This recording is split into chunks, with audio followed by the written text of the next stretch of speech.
Good afternoon, all of you.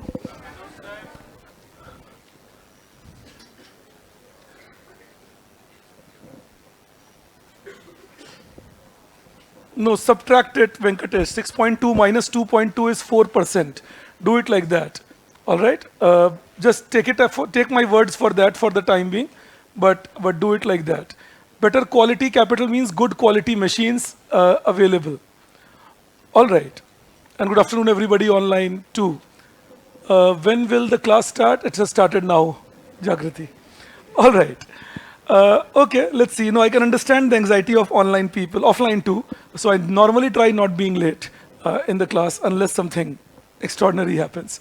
But online में और तकलीफ होती है कि अकेले बैठे रहते हो मैं जानता हूँ तो 1 मिनट 2 मिनट होते होते भी लगता है कहाँ है बुढ़ा रह कहाँ गया आज All right, so let's get going. First, we will do a write-up.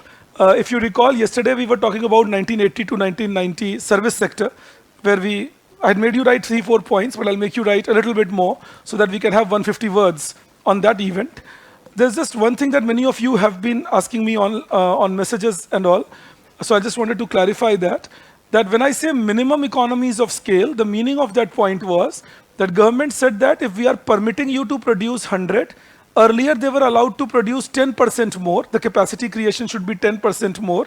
Then the government said make the capacity creation 50% more so that the firms could have a minimum economies of scale. That is, the firms could have a minimum level of growth or size at which they started enjoying their advantages of large scale production. All right, that was the idea here. All right, then you take it up. You first write this down and then I will take you further into the discussion. So you write the 4 points you already had yesterday. So I'm just making you write the explanation to them. So you write in that liberalization of telecom services, liberalization of telecom services was reflected in giving permissions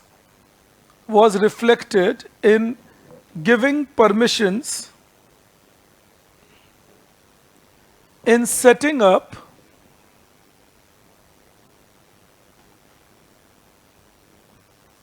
of commercial telecom centers, setting up of commercial telecom centers.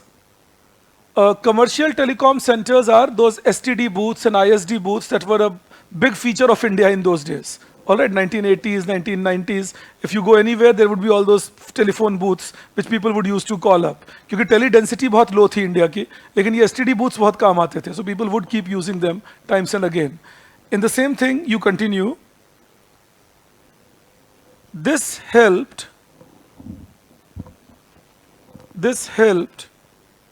in spreading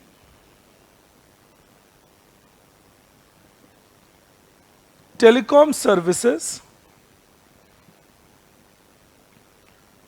all over the country. This helped in spreading telecom services all over the country. And then you change the paragraph and write, in this time period,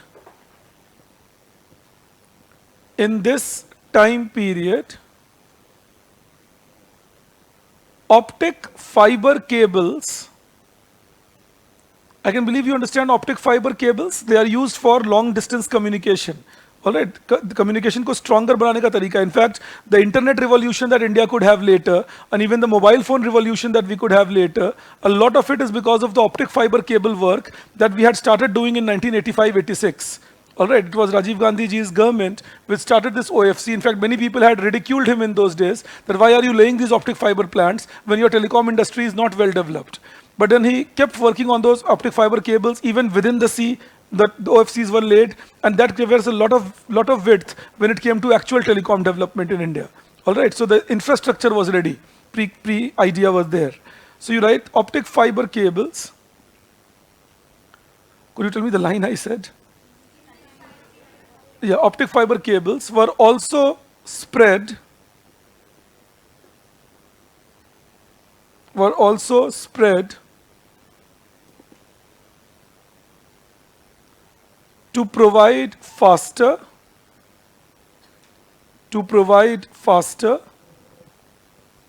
and stronger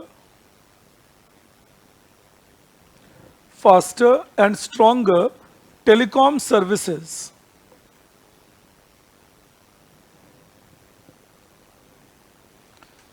Then you write second point, expansion of rural branches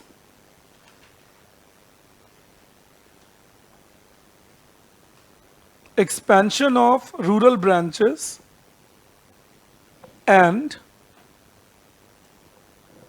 branches in underdeveloped states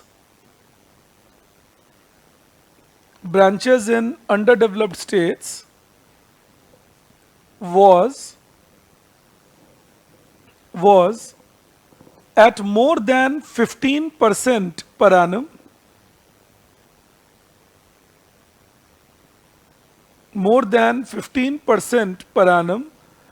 which increased banking services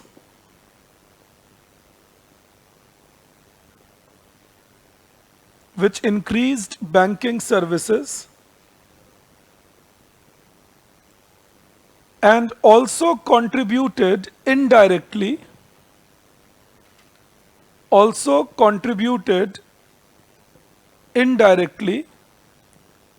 to entrepreneurship.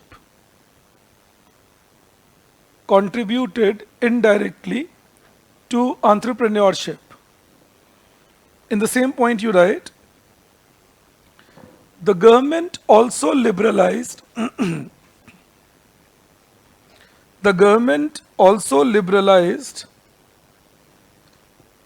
its brokerage licensing policy.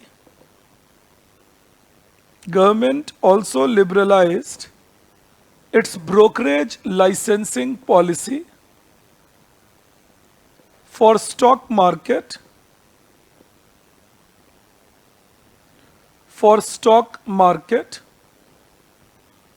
which resulted in easier participation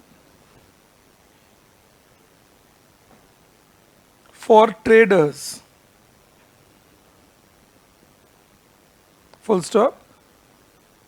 Okay, so actually what we did was, till 1988 in fact, there was nothing called a SEBI properly, and there was nothing called private participation in stock market. It used to be kind of a family controlled drama. All right, the Wadias would control it very drastically.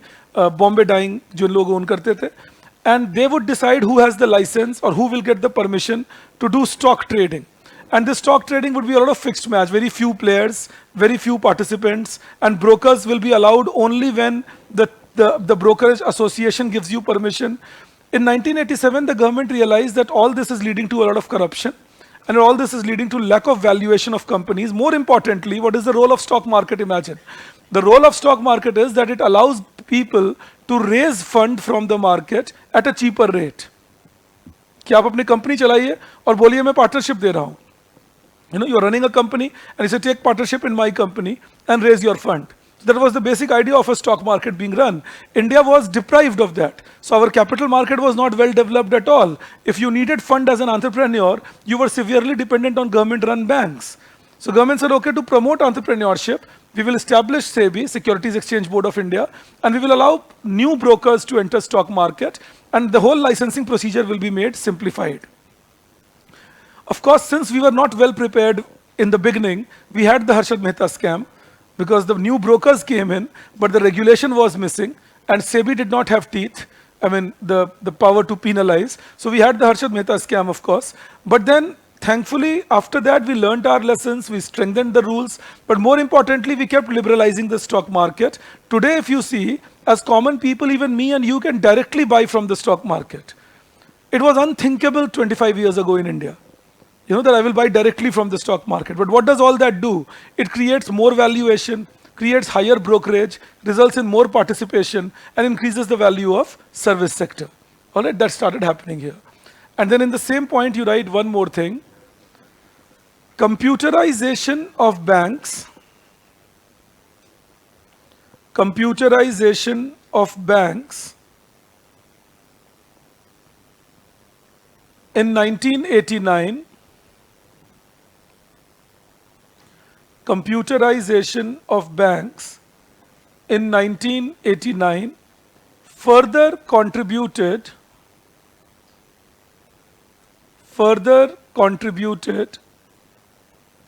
to fast growth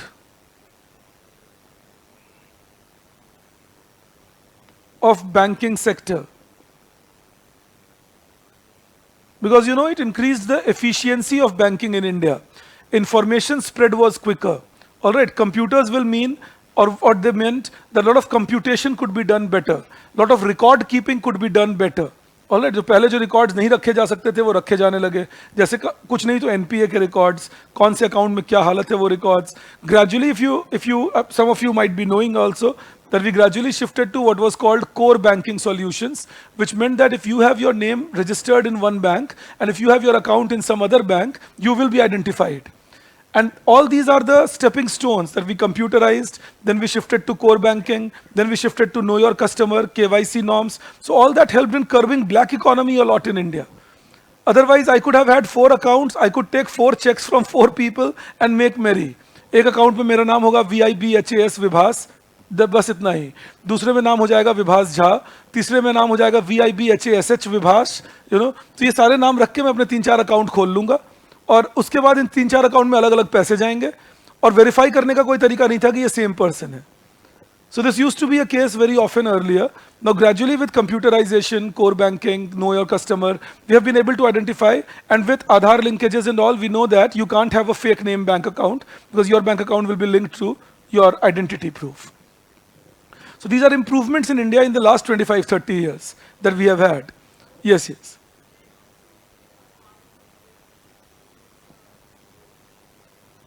Aadhaar linkage was around 2017 that it began. All right, now I'm telling you the steps, that how the steps took place as to how today the system that you see, you know, is how it evolved since then with computerization. Imagine if there was no computerization of bank, there would be no know your customer and no Aadhaar possibility. You understand that? So that is the impact that it created. All right. Then further, you write the next point. Large growth in trade, hotels and restaurant. Large growth in trade, hotels and restaurant, comma, at more than 9% per annum, at more than 9% per annum, was registered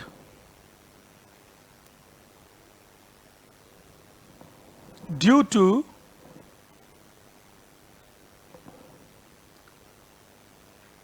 large growth. You can take it as, you know, put arrows and write there are 3 points. So first one, large growth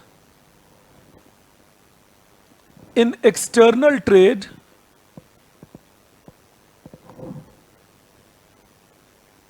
mainly imports. Remember, exports were not rising as much, but imports were. So there was a large growth in external trade, mainly imports. Another one, the licensing policy for hotels was liberalized. The licensing policy for hotels was liberalized, which led to increase in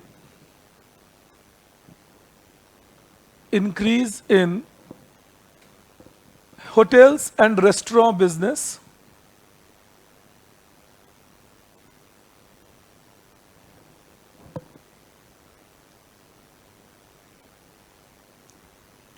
And another one you write, the government changed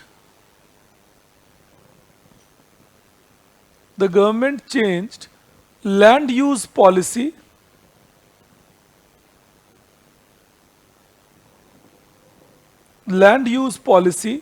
giving permission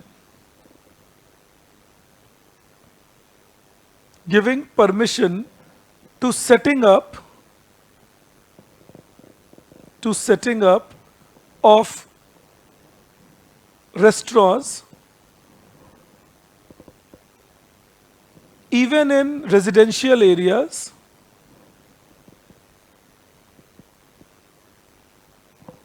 उसके पहले ये allowed नहीं होता था. If you are setting up a restaurant, it has to be a commercial area. Then government in 1987 said that already there are many restaurants which are functioning from residential areas. So let's make de facto DGR कि जो हो ही रहा है उसे DGR करते हैं because it's not creating any issue for the people. Or it's in residential areas which led to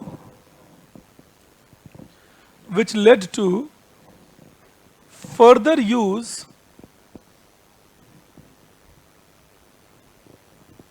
of spaces and promotion of hotel business. Further use of spaces and promotion of hotel business. And then you write one more point. Expenditure on public administration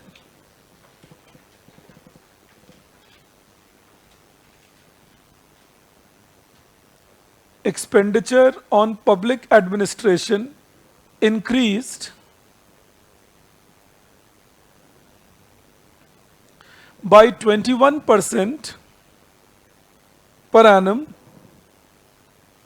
comma, expenditure on poverty alleviation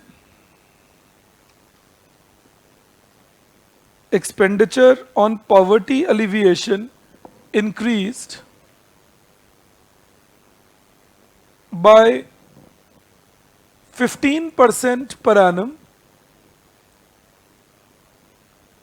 which led to high increase in government expenditure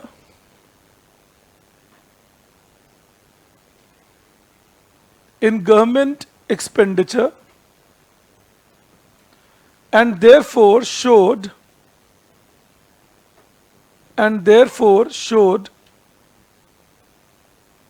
high growth.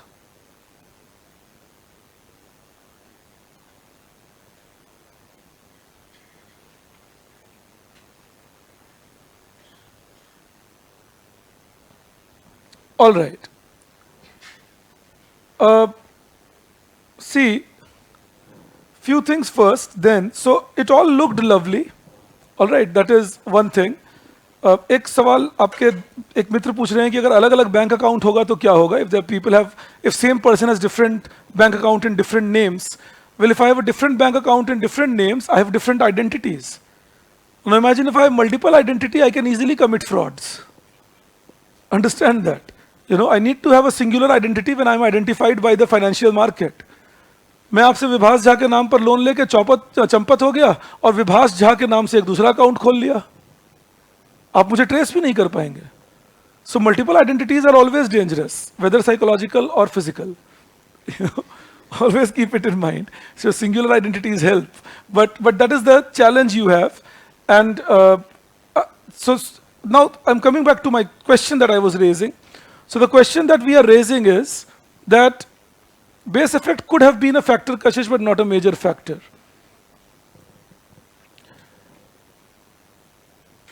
Okay, I have a question that how entertainment industry contributed. Entertainment industry has removed a lot in the black economy part of India.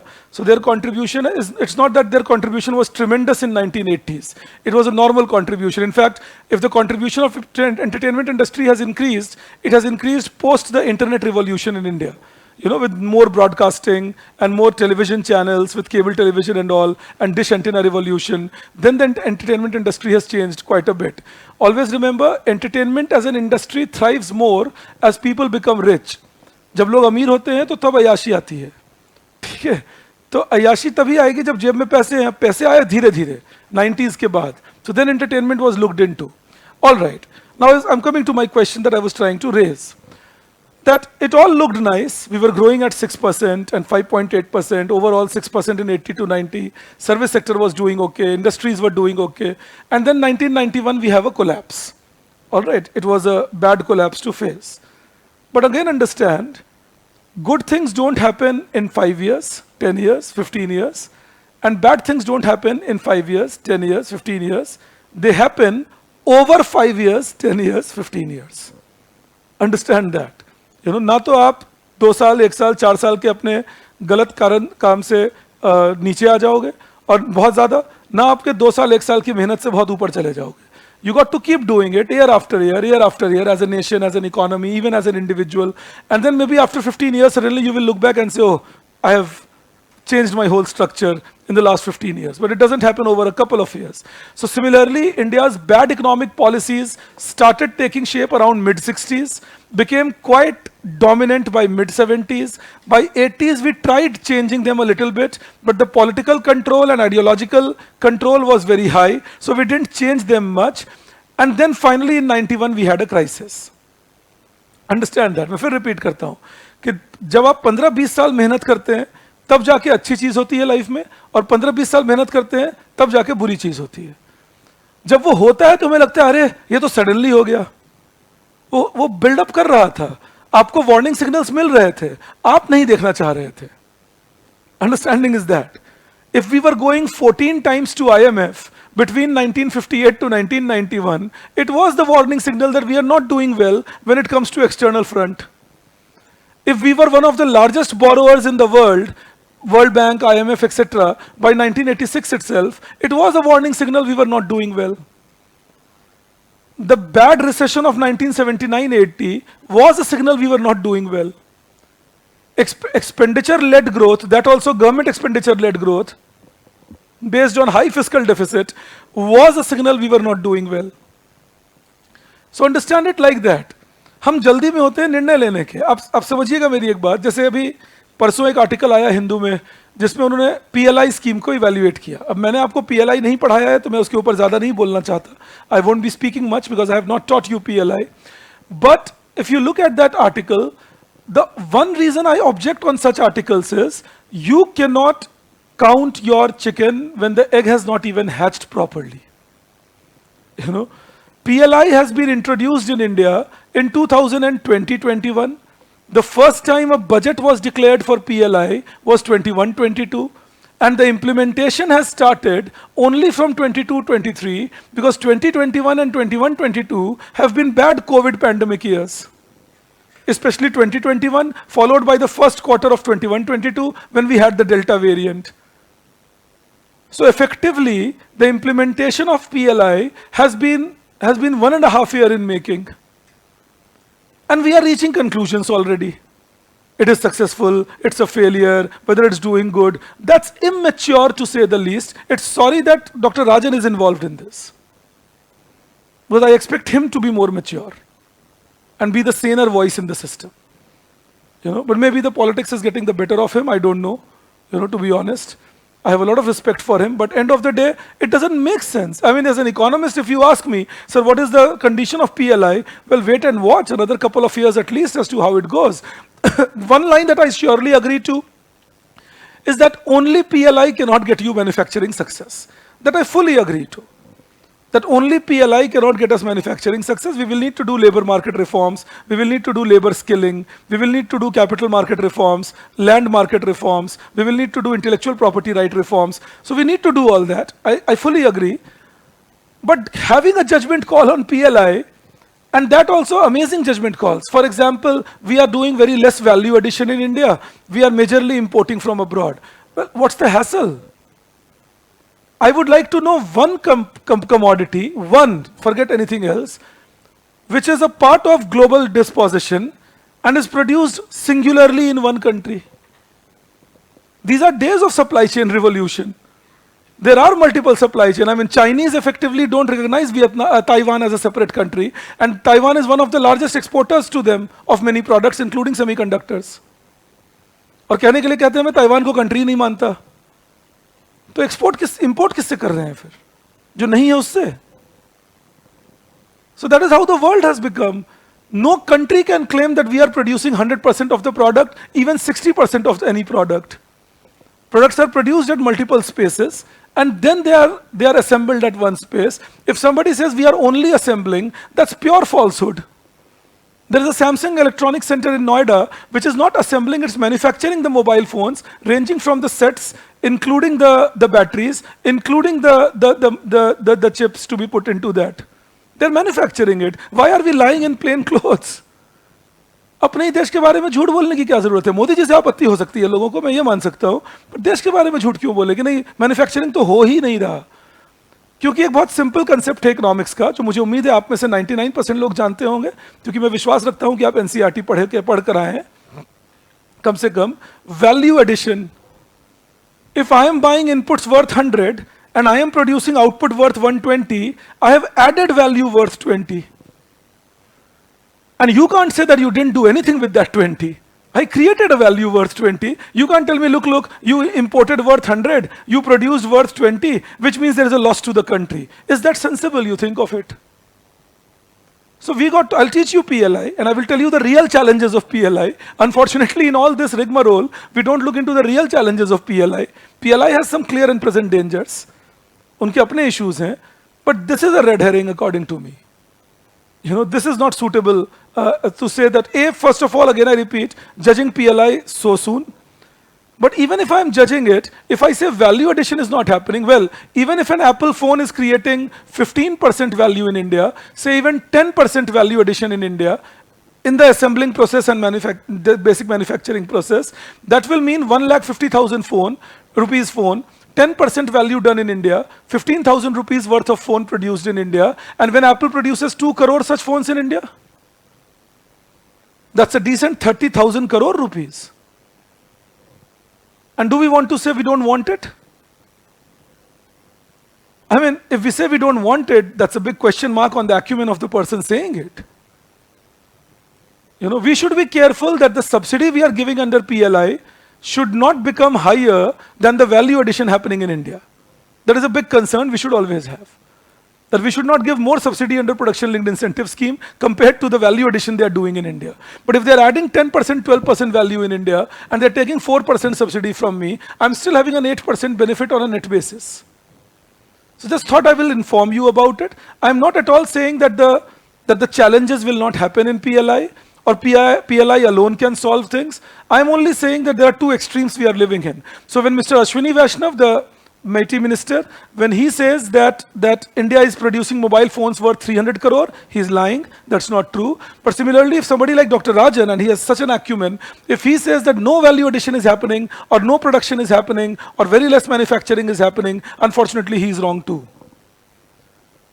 I always keep saying this, life is always between Arnab Goswami and Ravish Kumar.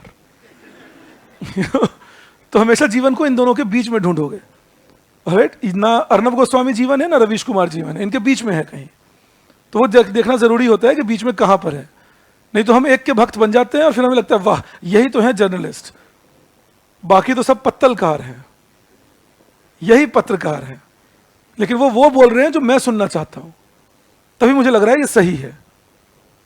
तो खुद को ये challenge करो, give a challenge to yourself that what this fellow is talking, I find it correct. Is it because I want to have it correct, or is it actually correct? That's a very important thing. I'll just quickly share with you something that I had done long back. I'd gone to my son's PTM, and as happens in a middle class family, you guys, we guys, our children, they don't have a scope, they have to be studious. तो पढ़ने लिखने में अच्छे थे मेरे बेटे, he was good in studies, and the teacher said that, you know, this fellow is good in studies, but his friend disturbs him a lot, they talk a lot, and that is worrying me. I think we can tell him not to sit with him. I said, hang on, this fellow is the talkative one. He is good in studies because he practices well at home, he does all the work with you. This fellow is spoiling his friend. Take care of this person. You know, I rather believe in what he can do. I don't know his friend much. वो छोटा बच्चा होगा कोई, मैं नहीं जानता उन्हें, इनको मैं जानता हूँ अच्छे से. So this fellow can bring talks out of nothing. He has my genes, you know. So beware of this fellow, because when you don't think correctly, and when you feel no, no, no, what I believe in will not be wrong, people whom I believe in will not be wrong, things that I have affection for should always be correct. That is what I call Dhritarashtra syndrome. That I will be blind to the obvious things happening in front of me, and I will not accept it just because it goes against my world belief. Break that as my children, and break it every day. I will not have any world belief. I will have my own system of going about things, but I will keep checking that system every day, because new empirical evidences can always throw challenges to my old held belief. So be conscious of that. That is the missing link in thinking in many cases in India, unfortunately, and sometimes in newspaper articles also. So whenever you're reading articles, in fact, the Hindu article which I am quoting to you, unfortunately, there was no data mentioned in it. There was no report mentioned in it. It was all talk. That is what puts me off first of all. हम 6-7 दिन से साथ में हैं, आप देखते होंगे कि मैं डेटा सेंटर्ड बहुत बातें करता हूँ, क्योंकि मुझे बिना डेटा के बात पसंद नहीं है, और डेटा के बिना बात करने वाले लोग भी ज़्यादा पसंद नहीं है. I don't prefer people who talk without data, because without data I can prove myself to be next Shah Rukh Khan, no?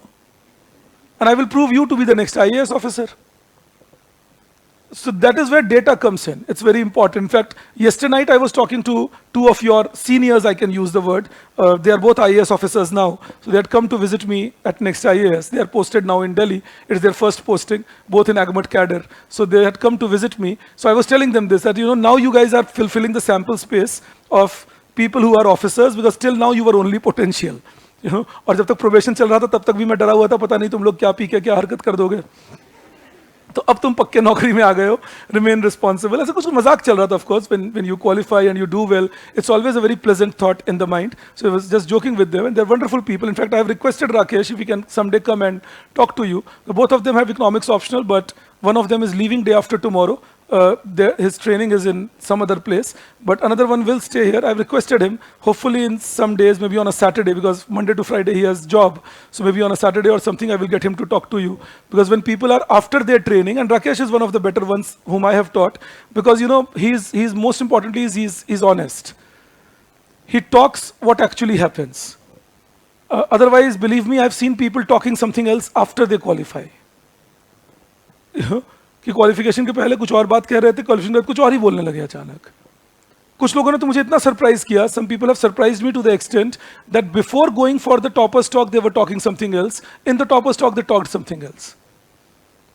So that was where I told the institute, look, hang on, let me pick my people whom I will talk to in toppers talk. Otherwise it surprises me, then God knows what I will speak. And that can create a trouble. So that gets surprising. I'll tell you why I say that. Because sometimes when you hear to people, I'm not saying don't believe them, but when you hear to people, always remember they're people. So they will have their own, points to make. All right, let's get it going then. Now, I take you into the talk on why we had the crisis then. कि सब कुछ अच्छा था, ये चीजें थी, तो crisis क्यों हुआ? मैं आपको समझा देता हूँ, फिर लिखवा भी दूंगा. I'm first explaining it to you, then I'll dictate it to you. A, we had a habit by now of having very large fiscal deficit.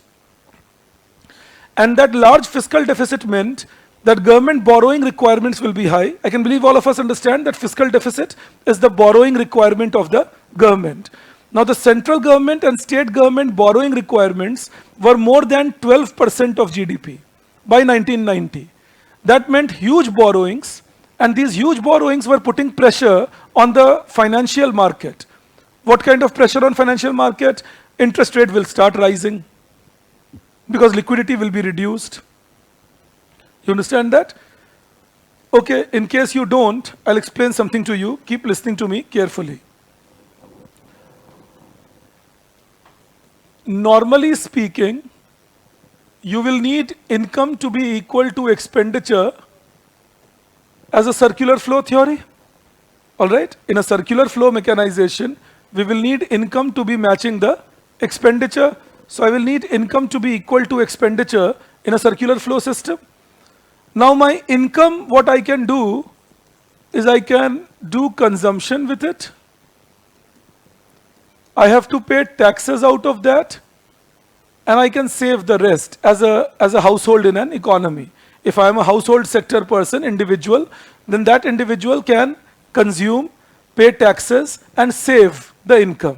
I'm sure all of us understand this. And expenditure in an economy is households doing consumption expenditure, firms doing investment expenditure,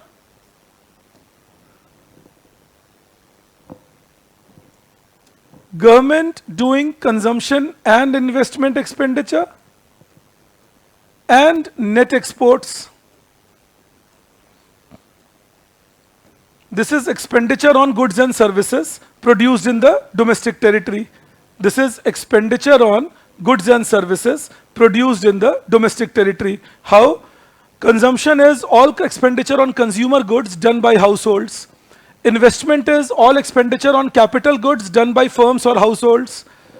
Government expenditure is all expenditure on consumer goods and capital goods done by government. Exports are expenditure done by foreigners on consumer goods and capital goods produced in my domestic territory.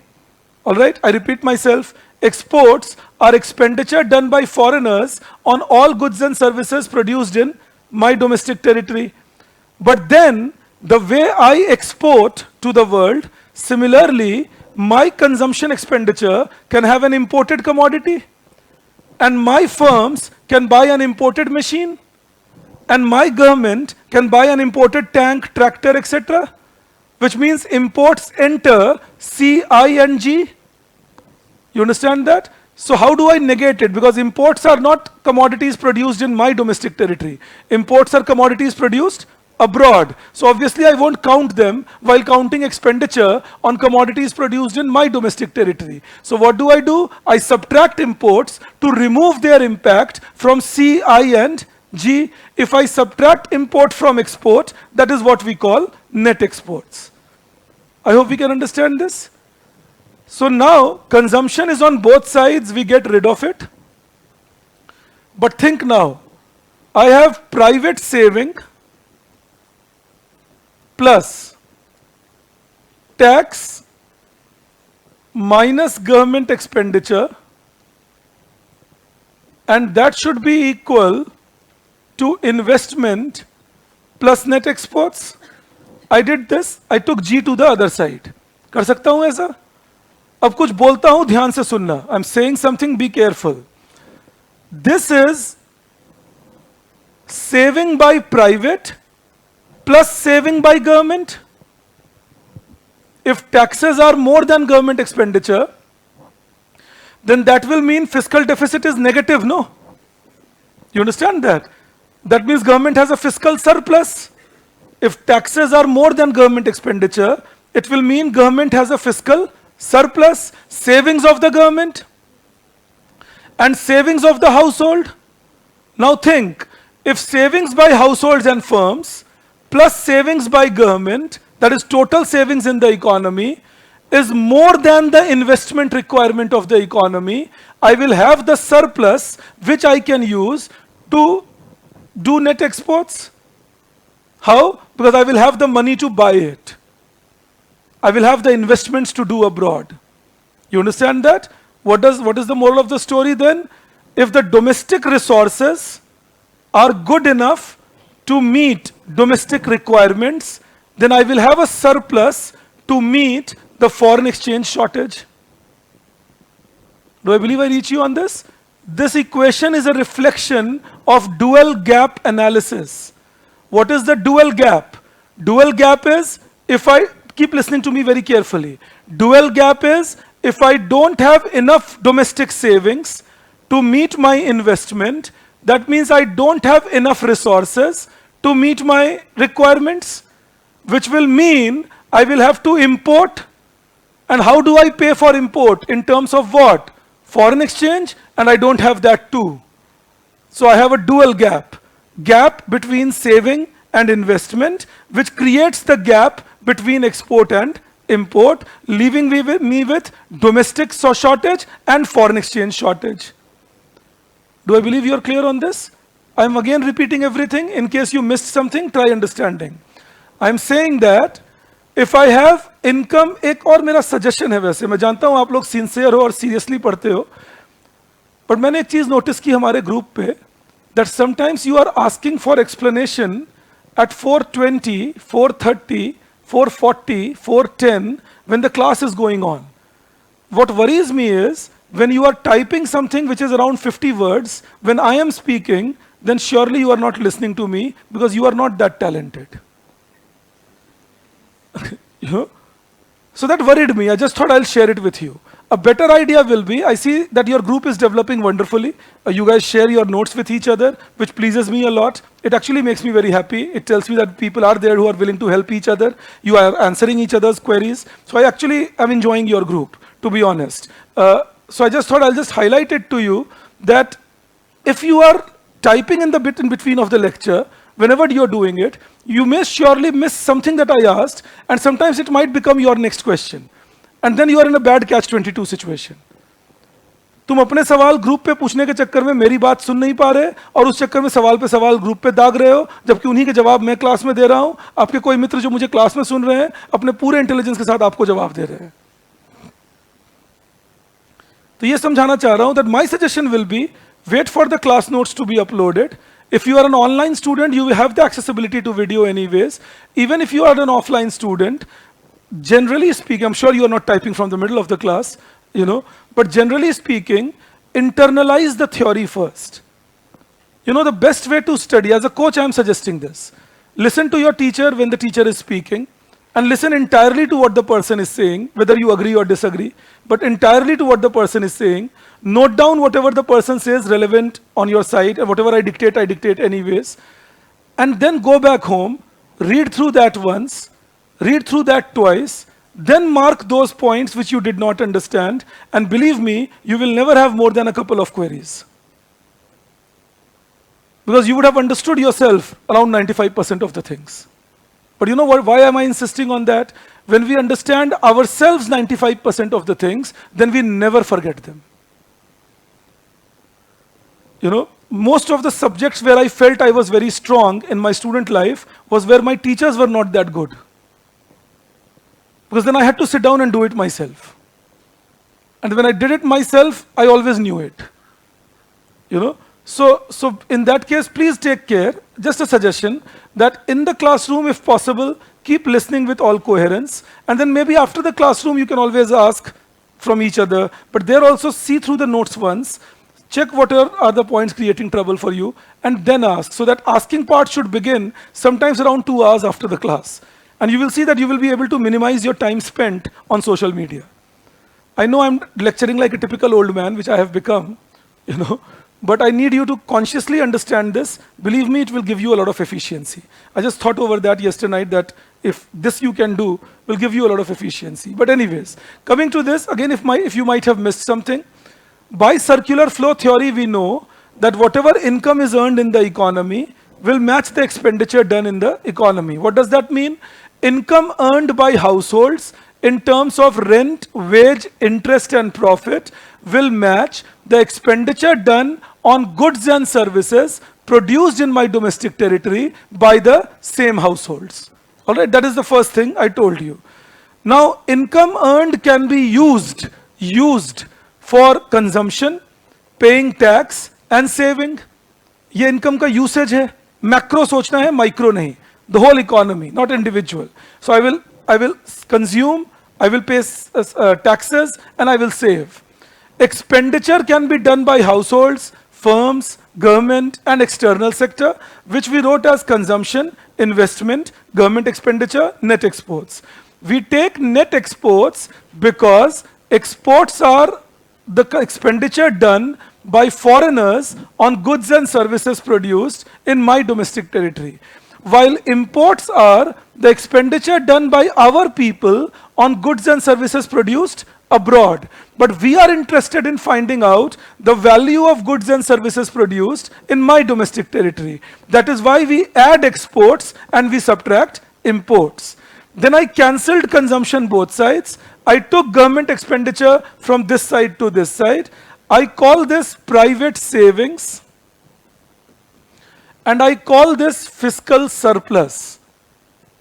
This is the total saving of the economy, private saving and fiscal surplus. This is the total saving of the economy.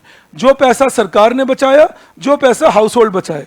अब आपका दिमाग आपसे एक obvious सवाल करेगा, तुम दोबारा सोचोगे ना तो खुद अपने ऊपर हंसी आएगी.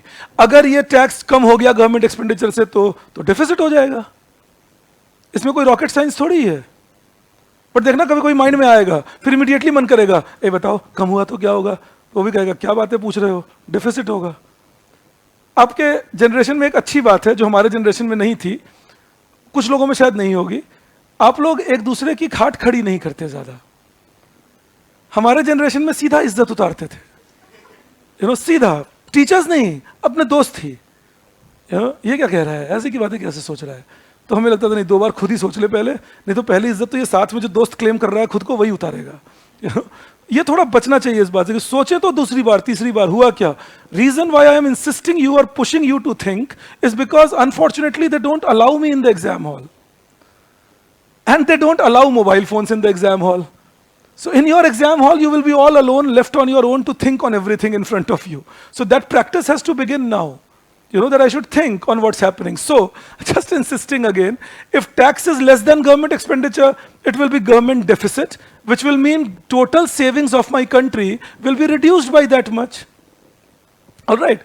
Now, if my savings are larger than my investment requirements, say for a second, say my total savings, all this is 100 and this is 90, then I have a capacity to export 10. You know what a wonderful thing I am doing? I have a capacity to export 10, which means I will earn foreign exchange, right? And when I will earn this foreign exchange by exporting more, what will I do with it? I will lend it to the outsiders. I will invest in some country. I will give loans to some country. So now I have a domestic surplus, which is creating a foreign surplus. You see that? My dual gap is in my favor. I have a favorable gap here. My savings are more than investment requirement, and that creates a favorable gap here. I have a current account surplus due to that. And my current account surplus will allow me to then lend to outsiders, earning much more from there. But if the opposite happens, and if this becomes 190, now I will have a minus 90 here, which will mean I will have to import from abroad. So since my savings become lesser than my investment, it is pushing me to import more. And if I import more, I got to pay money to the foreigner. In which terms? Rupee or dollar? Dollar. And if I pay money in terms of dollar, I need dollar for that. Where will I get it from? Now I will have to borrow. Now the dual gap is unfavorable. That my savings lesser than investment, pushing me to then borrow more abroad because my imports will be more than exports. That is why you read something in newspapers, and I'll teach you that a little later, but you read it in the newspapers, which is called the twin deficit issue. The larger fiscal deficit, if it increases, has the potential to increase current account deficit.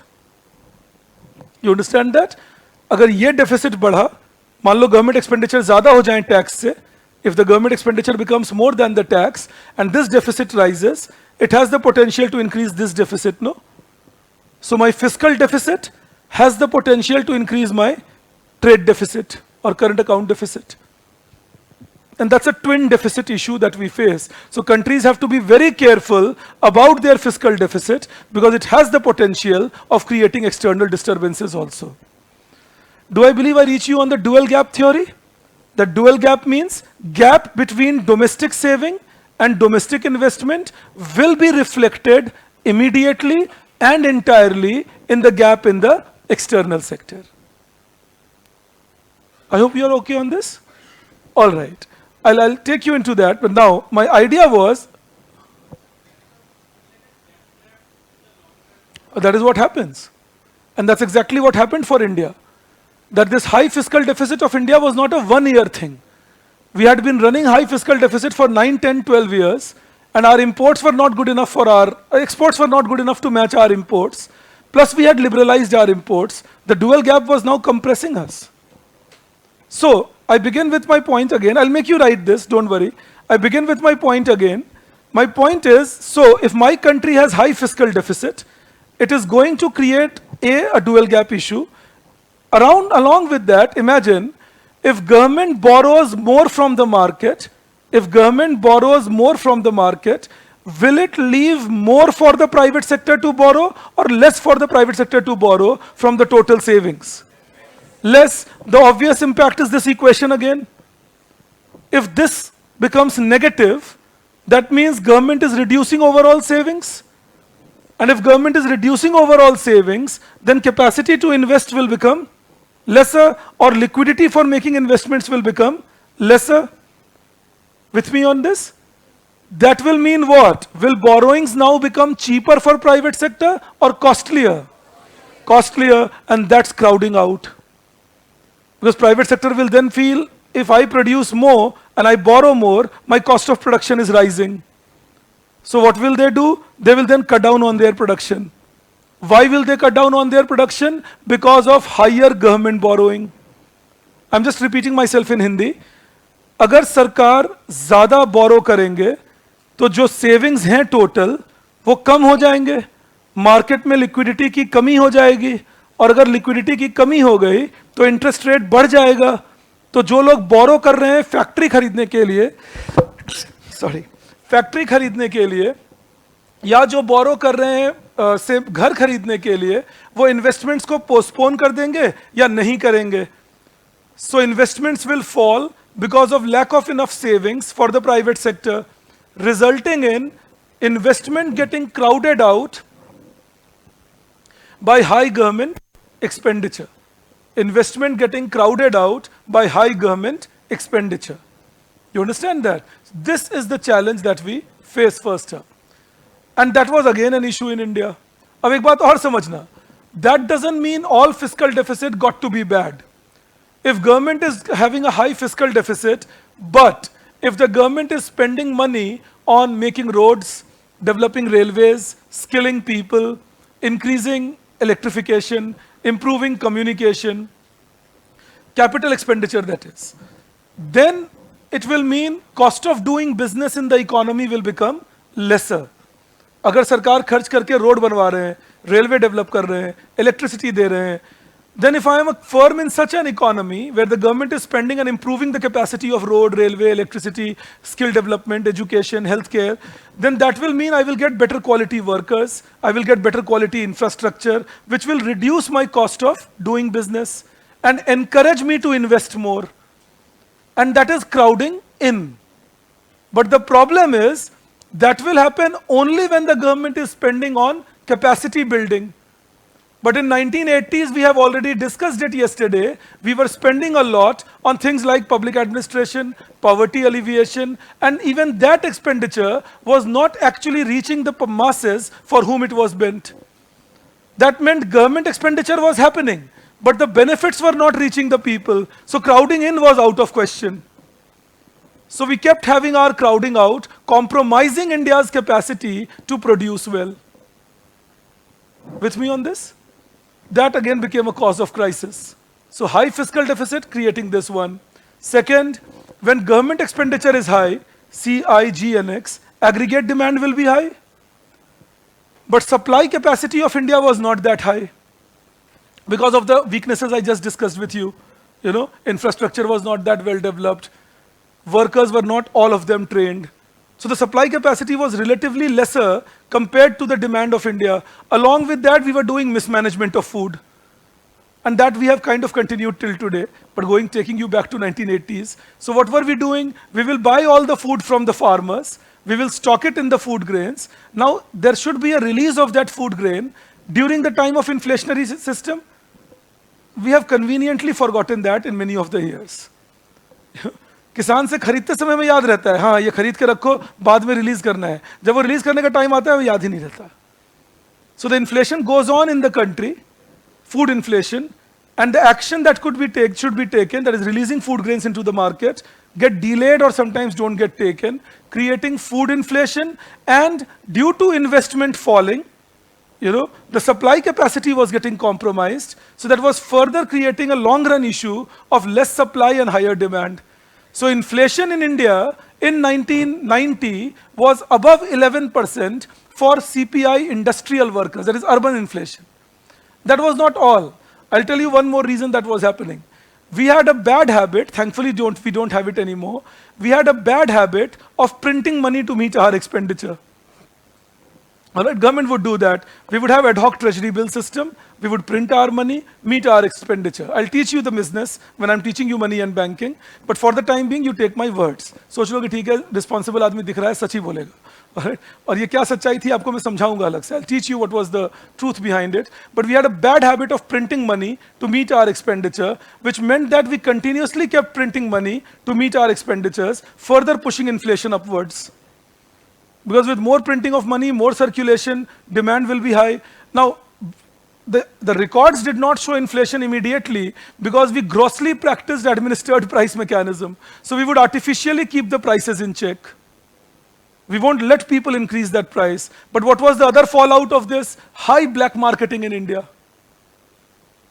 You know, that people, we used to keep administered price mechanism, but then everybody knew that people have the capacity to pay because of high money circulating. So in the white economy, it will be shown as if there is a shortage, but you apply in the black economy and you got the thing immediately. So black marketing thrived in the process, making the structure even weaker. एक second रुक जाओ, मैं complete कर लूँ, फिर पूछना.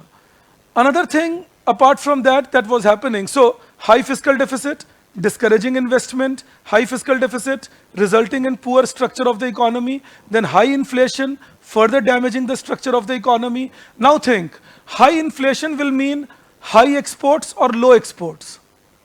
Low exports, because high inflation will mean my product is becoming uncompetitive. Why will somebody buy a costlier product? So my exports will fall. And we had liberalized imports, which meant imports started rising. That created the third issue that India faced, very high current account deficit. Again, this was developed over 10-15 years of hard work. You know, क्या ऐसे कैसे crisis नहीं आएगा? So current account deficit was tremendous, above 4% of our GDP. And what would we do to meet such issues? We will go for short-term tricks. Okay, borrow from the NRI, borrow from the institution which is investing. So issue 1 year bond, 6 months bond, 8 months bond. These are called short-term borrowings. Borrowings which you have to pay back within 1 year. What did that do? Now this short-term borrowing meant that now we had accumulated a lot of borrowings. In fact, in 1990-91, India's total short-term borrowings were $1.45 billion, while India's total foreign exchange reserves was $1 billion. Now, if you are a lender to me, and I have borrowed 45% more than my total foreign exchange reserves, you will surely panic. Because these borrowings have to be paid back within 1 year. I'm looking at bankruptcy now. And you start panicking, in between one more thing happens, the Gulf War erupts. And with the Gulf War, oil prices shoot up, shooting up my import bill, further putting pressure on me. And with the Gulf War, all my workers in the Gulf, Saudi Arabia, Iran, Iraq, Libya, and so on, who used to send remittances to me, that remittances dry up. I have further issue on my current account. Now everybody panics even more abroad. This country will definitely go bankrupt. So even those who didn't want their money immediately came to us and give back my money. And we had no money. And our big brother Soviet Union was dead by now. What to do? Now we went to Americans again.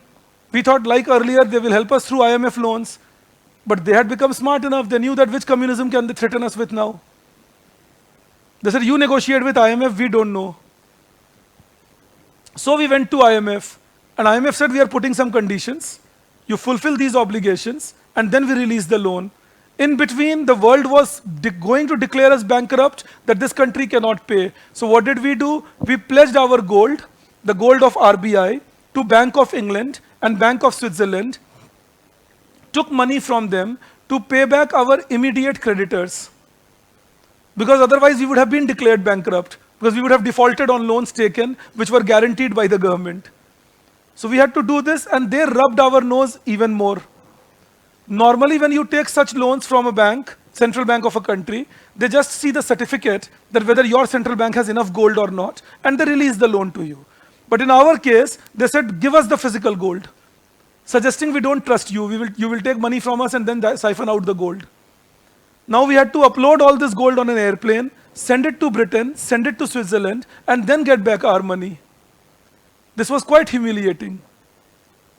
But then we could pay back our lenders immediately. Then we negotiated a loan with IMF, $3 billion. We paid back that loan over 8 years. So this is the story of crisis of India in 91, but I again repeat, the crisis did not happen because of 1 year, 2 year or 5 years. The crisis happened because of poor economic policies, which led to poor industrial structure, it led to poor export-import structure, and it led to poor government fiscal policy structure. And all that was responsible for the high inflation that we had over this time period. And high current account deficit, high fiscal deficit, finally resulting in a crisis. I hope you understand the story of the crisis good enough. What we did after crisis, I'll teach you in India after 91, when I'm teaching you in economic reforms.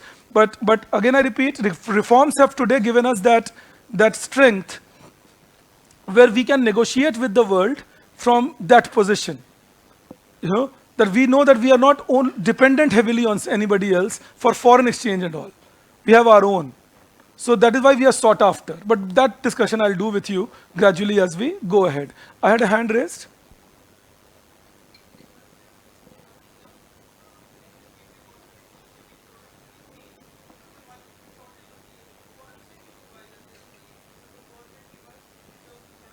कोई जरूरत नहीं है मंगवाने की.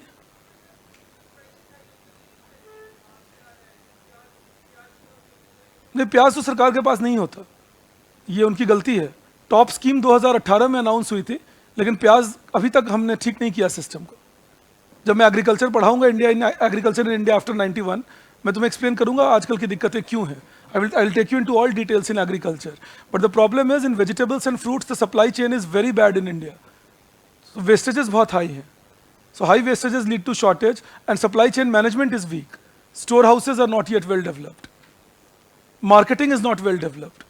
तो वो weaknesses हमारी अपनी created हैं. ऐसा नहीं हम 46 million ton potato, 22 million tons onion and 19 million tons tomato grow करते हैं एक साल में. ये विश्व में पहला, तीसरा और दूसरा नंबर है रिस्पेक्टिवली. और फिर भी हमारे यहाँ कमी होती है क्योंकि हम इसको मिसमैनेज करते हैं. तो ये मतलब ये समझाऊंगा, लेकिन I'll teach you when I'm teaching you agriculture, I'll bring this point across. Yes, yes.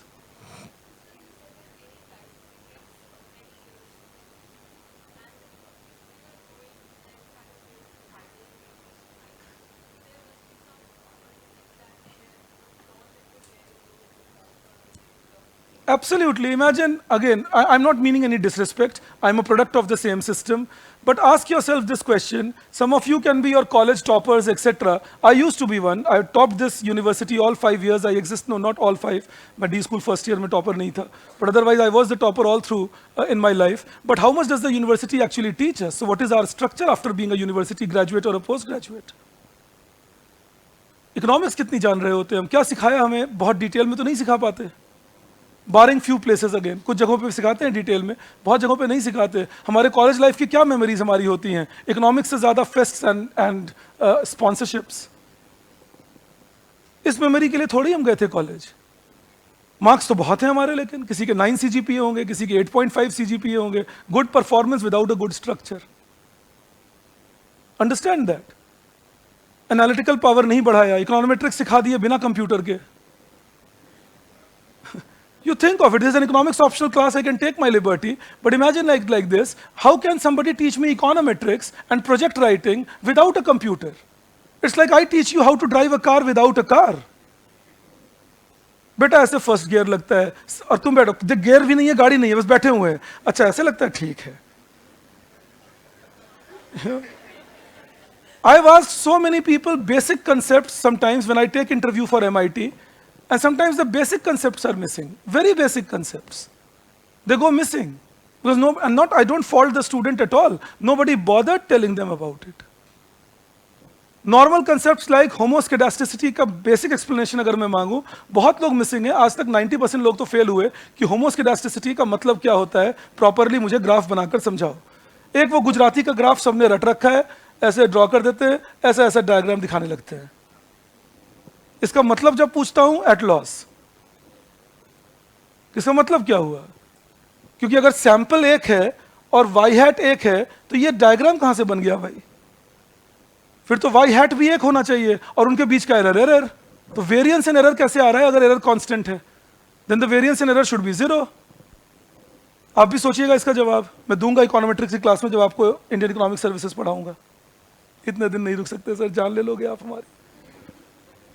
But that's the result when we teach you a subject without actually training you properly in it.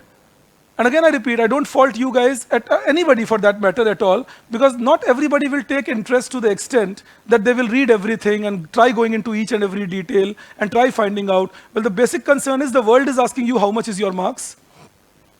You are also bothered about how much is my marks. And you guys are intelligent people, like we guys were. So we know the trick of how to score good marks. I still remember from July, we were in an even better zone. We had an annual system. From July to January, I would be reading all sorts of things, but not much of economics. I would be reading African history, I'd be reading Vedas, I would be reading many other things. Economics also I would read 2, 3 hours, 4 hours in a day, but not more than that. Other 4, 5 hours would be spent reading something else after my college. Reading used to come naturally to me, so I used to read a lot. But post January, it would be gear change, everything about scoring, sit down and start studying everything from a new method and start studying well. And many of my friends wouldn't start even January. Many would start March because the exam used to be in April. And by January, February, I would realize that, okay, now I'm in a good driver's seat. I'm finishing things well. I can do well. But end of the day, it was all about knowing how to score well. मैं आपको एक बताता हूँ क्यों ये कहा मैंने. High growth does not promise a great structure unless not accompanied over a very long period of time. The structure can remain faulty, but minor events, cyclical events, global events can give you high growth in spite of a faulty structure. So we should not start feeling great about a short-term growth or a 5-year growth. And here I discussed with you last class that a major part of our growth was government borrowings, which were very heavy. And a lot of our growth was huge public expenditure in the economy. So that growth in any case was not that robust. Understand that, because high government expenditure was creating a lot of multiplier effect also. And that was giving us growth. That was supported by high money supply in the economy. That was giving us growth. But all that was not backed by structure to produce high. Economics optional में तो मैं बहुत lucky रहता हूँ, I get good students only. तो आप देखेंगे आपका एक कारण जो है, ये जितने डिबेट हम लोग करते हैं, समझने की कोशिश करना, एक कारण जिससे आप ये सब मेहनत कर पाते हो, क्योंकि आपके स्ट्रक्चर अच्छे बने हुए हैं. तो आप कहते हो ठीक है मैं पढ़ तो लूंगा इसको. कोई आपको बोलेंगे 5 घंटे पढ़ना चाहिए, पढ़ तो लूंगा मैं. You know, that is the high good structure you are already built with. But सोचिए किसी की स्ट्रक्चर हो 1 घंटे पढ़ाई करने की, जो सीबीएसई हमारा स्ट्रक्चर बनाता है, कि सब कुछ करके भी नंबर आ ही जाते हैं. That is not a structure you want the student to grow up with. I keep joking on it that even in my physics 12th standard, I remember, I was solving a physics numerical in the board exam. Midway, I realized that answer is not coming, which should come. Then I go up, you know, अच्छा ये हाँ, I rectify it, come back, get the answer that I had to get. इसको अच्छी memory कहते हैं, अच्छी analysis नहीं कहते, problem solving नहीं कहते. इसको तेज दिमाग पूरी तरह नहीं कह सकते. ये दिमाग ये कर सकता है कि जो मुझे रटवा दोगे वो एज इट इज मैं रिप्रोड्यूस करके तुम्हें दिखा दूंगा. ये एक अच्छी बात है. Memory is a part of your intelligence but not the only part. Our education system is based heavily on memory, so our structure is memory oriented. We don't believe in analysis, critical thinking, creativity, much of it. That is my point, that, but then all of us are high scorers. And it is not that we do badly in other places. We can do well because the structure is unfortunately not built, but the capacity is there. So you tell me to develop analysis, develop creativity, you give me 6 months, I'll develop that. But training is missing in the beginning. That is my point to you, that similarly India had its own structure.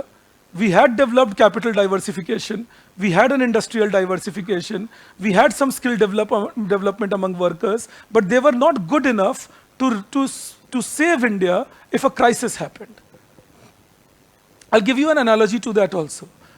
1991, a normal Gulf War created a crisis in India. But 2008, we had a global subprime crisis. India didn't have that. 2013, we had the global crisis when Americans decided to pull back money supply. Again, India didn't have an economic crisis. 2020, there is a COVID pandemic. Many countries in the world are suffering with a crisis. India is not doing that. We are the silver lining for the world. That shows a good internally built structure in the last 25, 30 years. We are still not perfect, but we are far better than where we were in 1991. So we are not having a crisis with these events. So yes, now I can open it up. I hope you got the idea. Yes, yes.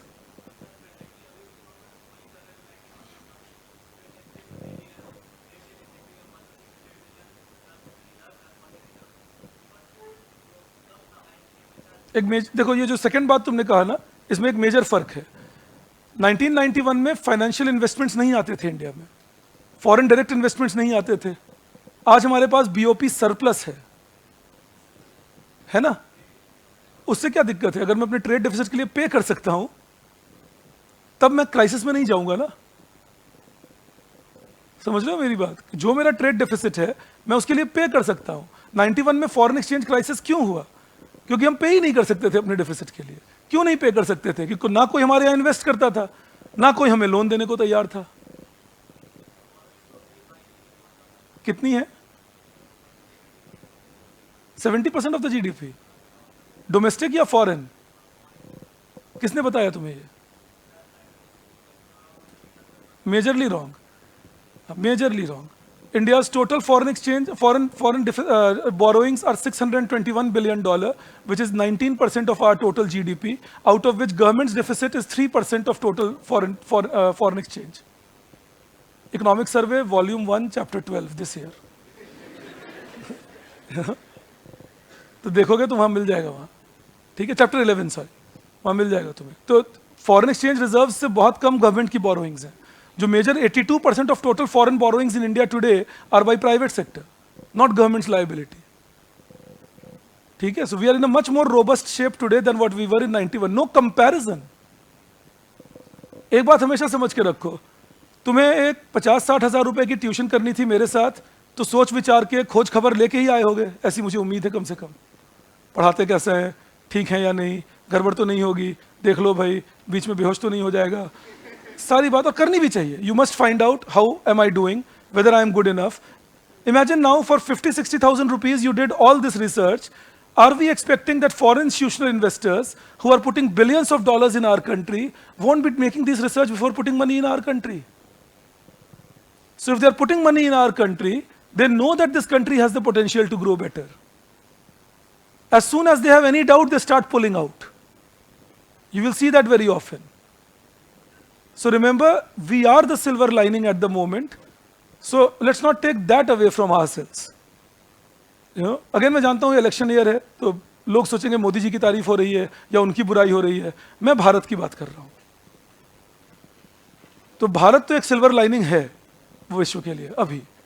And as an economist, I can tell you that, and a practicing economist, that we have this silver lining. We are the silver lining for the world, because unlike even Americans and Europeans who are having high inflation, or a Chinese who are having deflation, we are having none of the two. We are fiscally better, we are macroeconomically comparatively better managed. तो कभी कभी अपनी पीठ भी थपथपा लेनी चाहिए, गलत नहीं होता वो. जब गलती करते हैं तो कितनी गालियां देते हैं खुद को. तो जब अच्छा करे तो पीठ थपथपाएंगे, अच्छा कर रहे हैं भाई, कोविड को हमने ठीक मैनेज किया. जिन लोगों ने पैसा छाप के बांटा वो आज इन्फ्लेशन फेस कर रहे हैं, हाई, बहुत हाई. हमारे यहाँ भी बहुत लोग ये ज्ञान दे रहे थे, पैसे छाप के बांट दो. हमने नहीं किया, thankfully. We are not struggling because of that. So when we did some good things, why not give kudos to ourselves? That okay, we did some good things, we're getting some good rewards out of that. Our upper end of inflation is 6%. I'm sure all of you know, upper tolerance limit. And India's inflation never went above 8.5. Americans have an upper tolerance limit of 4%, and their inflation touched 11. So you can imagine the difference in our inflation and their inflation that they had. So we got to be careful that few things we have done well, in the last 2-3 years. So let's give ourselves the credit for that we did it well. That is my point. All right, now see, I'm giving you a write-up, and along with that I will again repeat. Yes.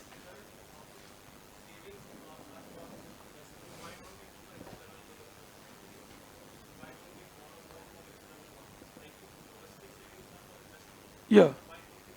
So think, rather than borrowing, how about allowing them to invest in my country? Won't that be more relation of equals? If I borrow from them, they're doing me a favor. लो मैं तुम्हें कर्जा दे रहा हूं, हमारे हालत वही हो जाएगी, लाला मेरी माँ के कंगन दे दे, ठीक है। लेकिन अगर हम उन्हें कह रहे हैं इन्वेस्ट करो मेरे यहाँ, come and invest in my country, now they are not doing us any favor, they are coming to my country to earn profit, isn't it? So I can tell them, look, I am promising you a decent profit, and you get me my money so that I can meet this gap. You see that? So that approach, if you use, I think that will be a better solution. That's exactly what we did post 91, isn't it? Yes, yes. Which? Cotton textile, we were exporting quite a bit of it. We were exporting shoes quite a bit. We were exporting sugar. We were also exporting, to some extent, electrical appliances. But there were no major exports. $6 billion was the total export that India had in 1991. So there was nothing majorly that we were exporting, but bits and pieces of everything. All right? Yes, yes.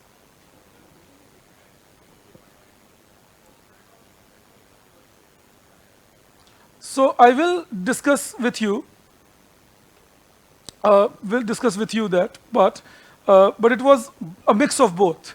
We had many people at the top like Montek Singh ji or Manmohan Singh ji or Arvind Virmani. They all knew that this has to be done, and thankfully it was a good team at the top. So they also went for it, and then we also made a choice because IMF was pushing us to do reforms. So it was a mix of both. We did it, and they asked us to do it. All right. Now see, there's just.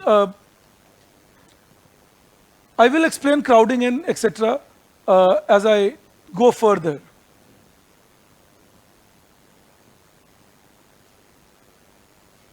Reasons for recession in China will be taking us out of the classroom sink. So, Ashish, leave it for me on the Telegram, and I will be discussing it with you. We are still growing below potential GDP because we have not done structural reforms even now. So, we will grow below the potential GDP. That is normal. If you have high money supply, you are creating more rupee, Gungun. You are not creating more dollar. India cannot print dollar, no? That was the idea. 4.2 में से 2.2 minus करोगे तो 2 आएगा Venkatesh, divide करोगे तो 2 नहीं आएगा. Calculation check करो, आज गलत चीज खाए हो लंच में. ऑल राइट, ऐसे ही मैं आपको पहले ही कह चुका हूं, मैं मजाक करता रहता हूं. 4.2 divided by 2.2 is not 2, Venkatesh check करो फिर से एक बार. All right.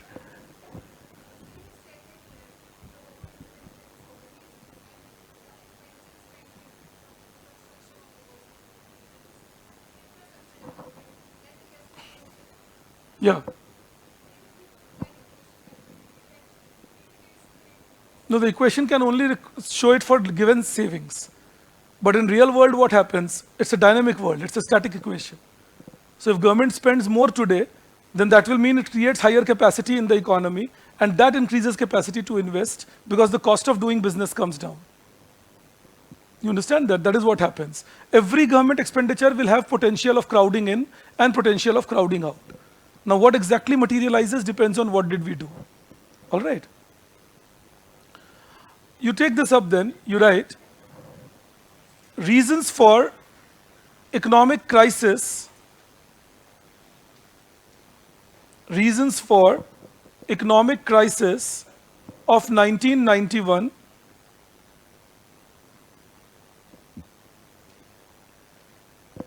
and you write first, high fiscal deficit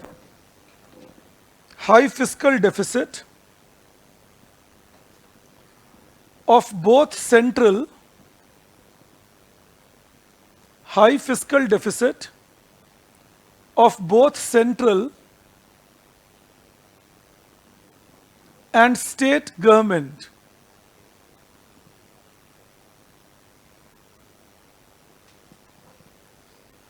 And state government.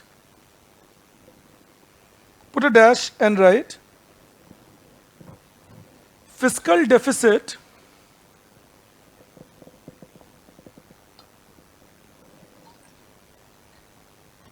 of central government,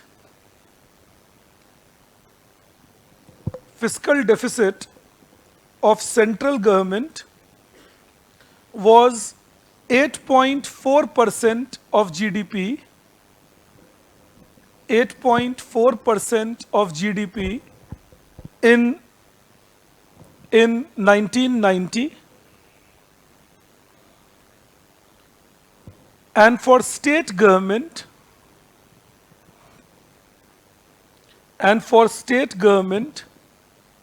it was 4.2% of GDP. Full stop. Most of these expenditures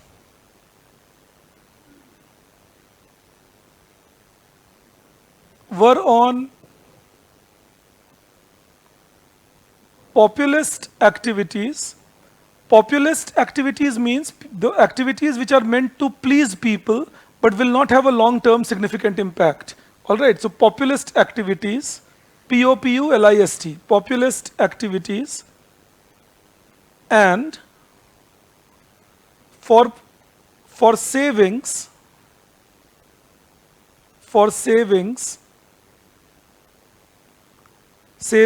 which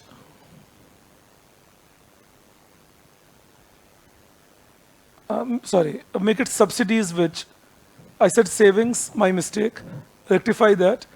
And for subsidies,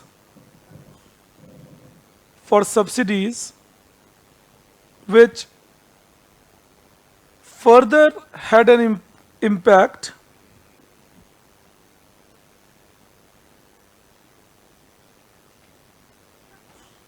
due to poor targeting, Therefore, high government expenditure did not increase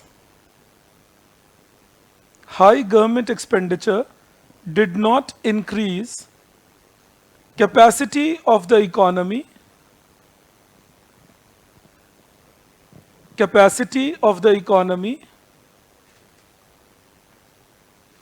but it reduced liquidity,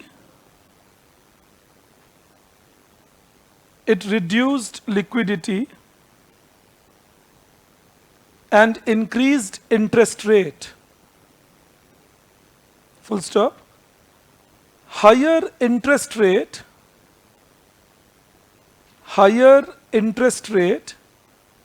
discouraged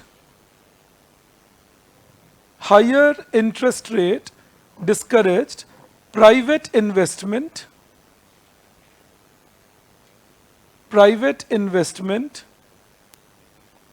which led to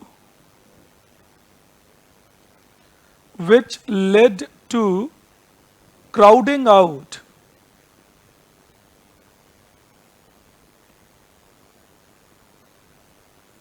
full stop. This further reduced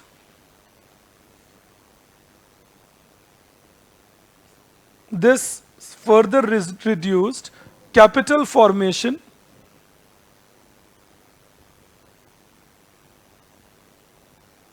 and high government expenditure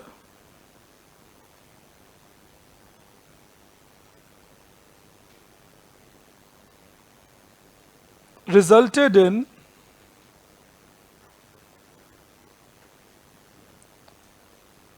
poor targeting, like incomplete projects. Projects would start, then not get completed. Now that was wastefulness. So incomplete projects, high expenditure on mistargeted subsidies,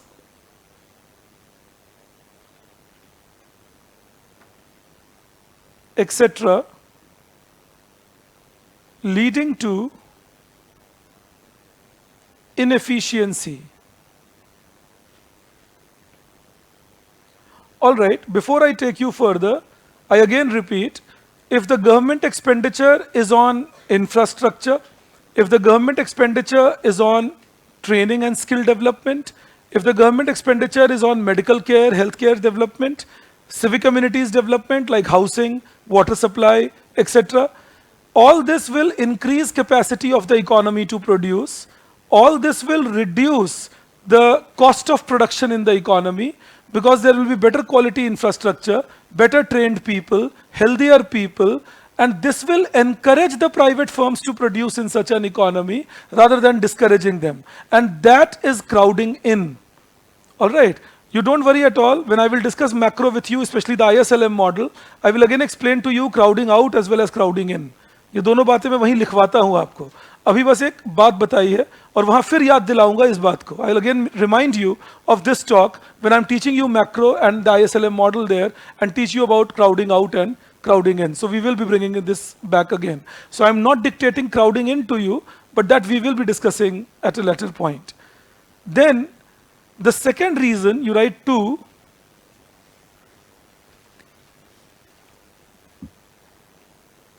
very high inflation, very high inflation in both rural and urban areas, in both rural and urban areas between 1989 to 1991. In a bracket you write consumer price index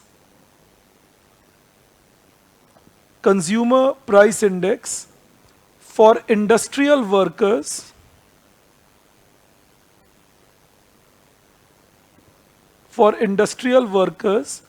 was above 10%, and for agricultural labor, in those days we did not have CPI urban and rural like we have today. We used to have CPI agricultural labor for rural inflation and CPI industrial worker for urban inflation. The consumer price index was for industrial workers for urban inflation and for agricultural labor for rural inflation. So CPI, consumer price index for industrial worker, was at above 10% odd in those years, and in agricultural labor was above 8%. So you write CPI for industrial workers was above 10%, and for agricultural labor it was 8%. This is high inflation that people were experiencing. India is normally used to a 3-4% rate throughout. We don't like inflation going above 4%, 5% kind of. But those were the days when we were having it big time. All right. In the same thing you write, this was due to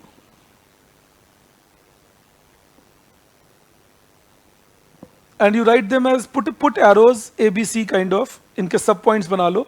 So this was due to, first point, mismanagement of food stock. Mismanagement of food stock. Second, poor industrial structure. What do we mean by this poor industrial structure? It was a high cost, low quality structure. That is a poor industrial structure.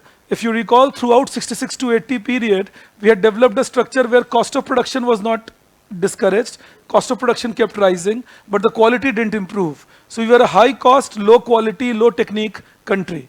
All right. Again, your generation cannot even imagine few things that our generation has seen. You know, I'm honestly telling you, can't imagine. Like eating a chocolate and then the tongue gets swollen because the chocolate had been infested by worms. You know, and you couldn't take any major action because there was no law about it. तो ये बहुत चीजें होती थी. खाना आपने कहीं packet का खाना खाया, आपका पेट खराब हो गया तो पता चलता था अच्छा बेस्ट बिफोर के आगे जा चुका है. Because all this happened post 91 in India about manufacturing date, best before, and all those information. We would never get all that. We would not even bother. We were not even trained in getting all that. You know, so rural areas having open defecation would be a very normal thing. Very normal. I mean, better off families would still might just build few things, but comparatively less better off families, especially if there is an urban family that in the rural area, कि किसी family के लोग पढ़े लिखे हैं शहर में हैं, तो अपने गांव के घरों में भी घर के अंदर टॉयलेट बना लेते थे। लेकिन अगर गांव में ही है तो अच्छे खासे पैसे हैं लेकिन टॉयलेट घर के अंदर नहीं होगा, और ये बड़ा नॉर्मल माना जाता था। तो इससे दिक्कत क्या आती थी? Worm infestation, because open defecation creates oral faecal disease. So going to a rural area and having worms, having infestation, having different types of wounds on your body would be taken as normal. हम लोग बचपन में ऐसे बात करते थे, कोई बोलते थे ना अरे यहाँ पे तुम्हें घाव हो गया, क्या हुआ? अरे मैं गाँव गया था, और वो भी बोलते थे अच्छा गाँव, अच्छा ठीक है, तो मान के चल गाँव गया था तो होगा ही थोड़ा बहुत ये सब तो so this is something where we were far behind the curve with respect to the human resource we were developing. And that is the challenge we have till today in India. Even with great roads and buildings, etc., unless we don't invest in humans, the challenge will continue. That is what we need to know. But anyways, in this case, what I was trying to explain to you was that high inflation was mainly because of a problem that we were not creating sufficient quality with good at a cheaper price. So we lost out on that. Then you put a dash again and write, third, increase in price of raw materials, increase in price of raw materials like steel, coal, iron ore, etc. Few days back I was lecturing you on corruption. I'll bring it for you here. If I am corrupt while giving my contracts in coal mines, if I am corrupt while giving my contract in iron ore mines, if I am corrupt while giving my contract in, say, steel smelting, then those who have the contract will produce poor quality, will siphon out a lot of commodities and sell it in the black market, creating general shortage and therefore inflation in the economy. It started happening in India big time in 1980s. ये बहुत बड़ी दिक्कत होने लगी, आज भी है। इसीलिए मैं हमेशा बोलता हूँ कि जो सरकार में है उन पे डबल जिम्मेदारी हो जाती है, हम सब पर है, बट आप ईश्वर करें जाएं सरकार में, आप पे डबल जिम्मेदारी हो जाती है रोकने की, क्योंकि आपके किए कुछ भी गलत काम पूरे सिस्टम को इफेक्ट कर देते हैं। If you choose a wrong contractor, then that fellow will produce less coal, that will create a coal shortage, that will affect production of steel, production of railways, production of wagon building and so on, and all that will mean that overall shortage, high cost economy. Same with iron ore, etc., etc., etc. So that started pinching India in 1980s. So this is where we were being hit. Now, it can come to your mind that that problem still exists, sir. It does. But the good thing about it is much controlled today compared to what it used to be because of various measures that we have taken for transparency, like right to information, like e-auctioning, like multiple auctioning programs. So in that case, the system is still not perfect, but again, it is comparatively better as compared to where it used to be, say 25, 30 years back. So this is something that we need to keep doing. Remember, it's not a Hindi movie, that in the end, the good will win and the evil will lose. The war will go on. Important is that which side are we strengthening? ना ही आप government officer बनकर सिंघम बनेंगे कि आप मारेंगे कोई टप्पा खा के ऊपर आएगा। आपके कोई दोस्त हो, सीनियर हो, पिताजी माताजी हो पुलिस में, उनसे पूछिए। पुलिस का काम बहुत टफ है इंडिया में। They do a very tough job in India. When you become an IPS, you will realize it. Because you have to contain yourself in front of immense provocation. Because we as people leave no stone unturned in provoking the person. But you know that if I do anything wrong, it's going to be more trouble. So you keep kind of controlling yourself that, okay, I have to control myself in spite of all this provocation. तो ये policing आसान नहीं हमारे यहाँ। वो Singham picture में होता है, जैसे सिंघम गुस्से में आ गए, उन्होंने एक आदमी को उठाया, ऐसे पटका, वो टप्पा खा के ऊपर आया, बाकी लोग डर के भाग गए। Real world, it doesn't go like that. You will have to manage people. In fact, just on a lighter note, I'm saying that many times if the lower end police officers, SHO and so on, they are sometimes called in case of even a household dispute. उनकी life और बेचारों की परेशानी रहती है, जो IPS नहीं है, थोड़े लोअर रैंक पे हैं। उनको एक कॉल आ जाएगा, आइए क्या हुआ, ये मेरे नल से पानी भर रहा है। कमाल है, मैं इसी के लिए हूं। और वो भी बेचारे अपना आपा नहीं खोते, समझा रहे हैं दोनों को, अरे तुम्हें नल से पानी नहीं भरना चाहिए, तुमने ये गलत कर लिया। अब इनको जज भी बना रहे हैं वो लोग, गुस्सा भी हो रहे हैं कि तुम कोई फैसला सुना के क्यों नहीं जा रहे। तो जुडिशियरी भी एग्जीक्यूटिव को ही बनाया हम। So we run like that. So I'm just trying to highlight it to you because you are future civil servants. Be careful. You will have nice job to do, but it will not be such an easy job to do. So therefore, you will have to be doubly, prepared. And that is why the government at least tries picking up some best brains of the country. That you come and give solutions. And there are people working day in and day out. Yesterday, the two people about whom I am telling you, they could meet me only around 9:30 because my class got over around 9:30, and even they got free from their ministry only 7:30. मैंने पूछा भी यश से कि तुम late कैसे हो गए, क्योंकि वो और थोड़ा लेट आए। बोले सर मेरे सेक्रेटरी 8 बजे निकले तो मैं कैसे निकल जाता पहले। तो ये जो एक मिसनॉमर है ना कि सरकार में काम कम होता है, जो कर रहे हैं वो बहुत जबरदस्त काम कर रहे हैं और बहुत ज्यादा काम कर रहे हैं। और फिर मैंने जो उस दिन कहा था काम चल रहा है, but the problem is again if the corruption happens in government it hurts you big time, which it was doing for us in those days. I was just trying to give you an answer as to why these raw materials became costly. Alright, that was the idea. Then you write within that it's not a reason, but I'm giving you a further thing in that.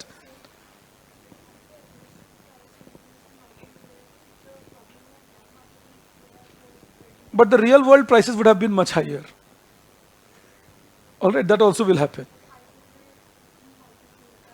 So you have to improve your structure. You can't have a shortcut. All right. You write in that high inflation in India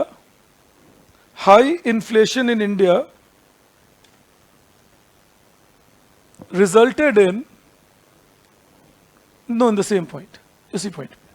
High inflation in India resulted in making Indian commodities uncompetitive,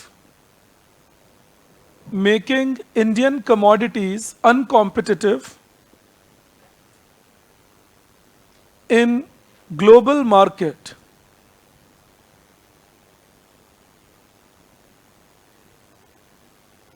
Because remember, if I am not doing well in the economy, my prices are high, obviously foreigners won't buy my commodity. All right. Then you write the next point. High current account deficit. High current account deficit. And within that you write India's current account deficit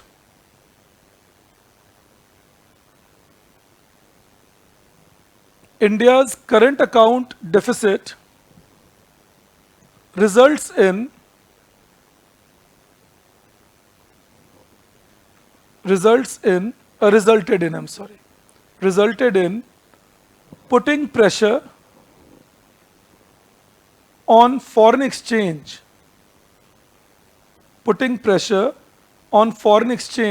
reserves. Full stop. High current account deficit was due to uncompetitive exports,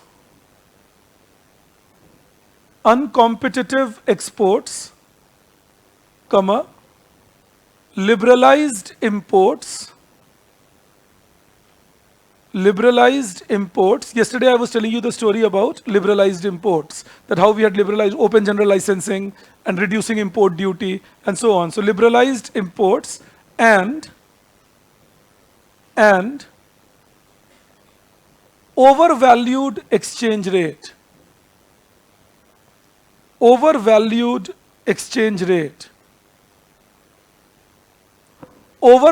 exchange rate means deliberately keeping the currency at an appreciated value. That is overvalued exchange rate.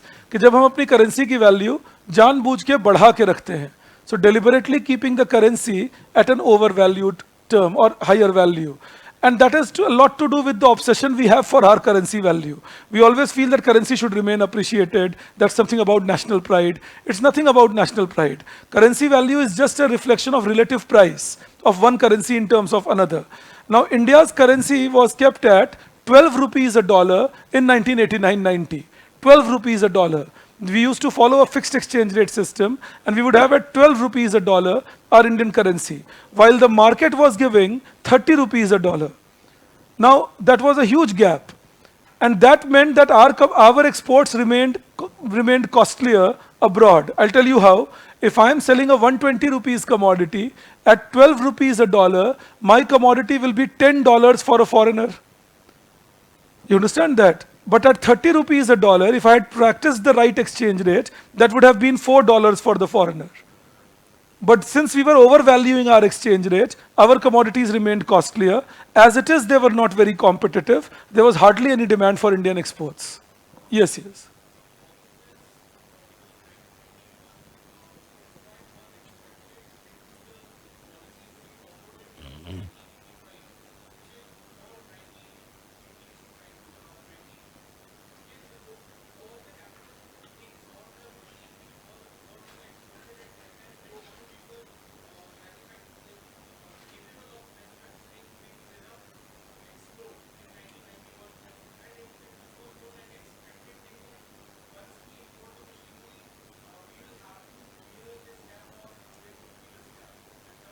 No, the point was that nobody was doing, by nobody is a wrong thing, but majority in the governance structure were not doing a research on what they were doing.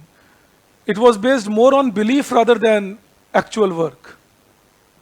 When you run anything on belief, it's a problem, no? I'm just digressing for a minute, but imagine it like this. What is your biggest enemy in this exam? I'll tell you. Your biggest enemy in this exam is your prediction that this kind of a question will come in my prelims exam. Prelims इसीलिए tough होता है. आप पहले से सोच के जाते हैं ये आएगा, ऐसे ऐसे आएगा, यही होगा.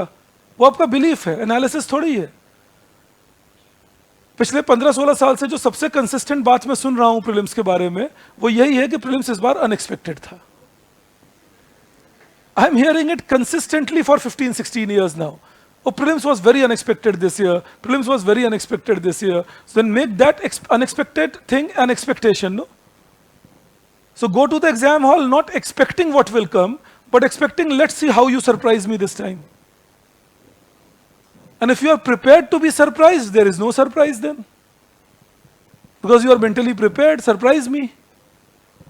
But we think, now similarly, if you have an ideological belief system, then the ideological belief system makes you believe you do this and then next this will happen, next that will happen.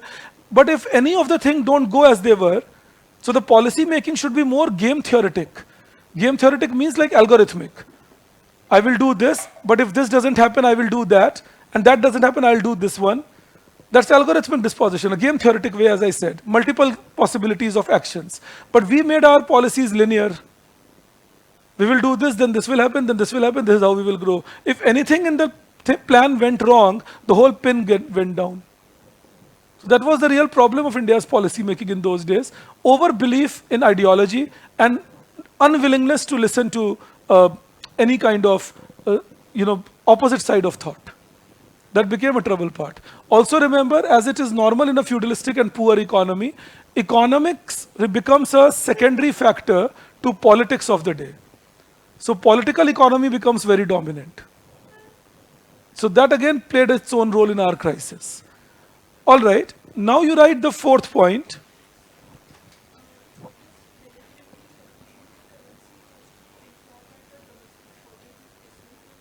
No, this was to assuage the people. Look at how we react in India when currency depreciates. And that was the problem. All right, you write the fourth point. Very high short-term loans, very high short-term loans in terms of foreign exchange. Very high short-term loans in terms of foreign exchange. Put a dash and write short-term loans are those short-term loans are those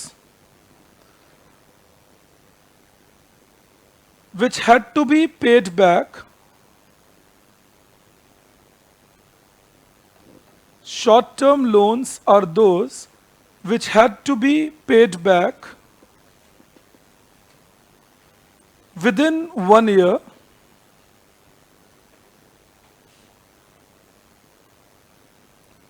and India's total foreign exchange reserves India's total foreign exchange reserves were lesser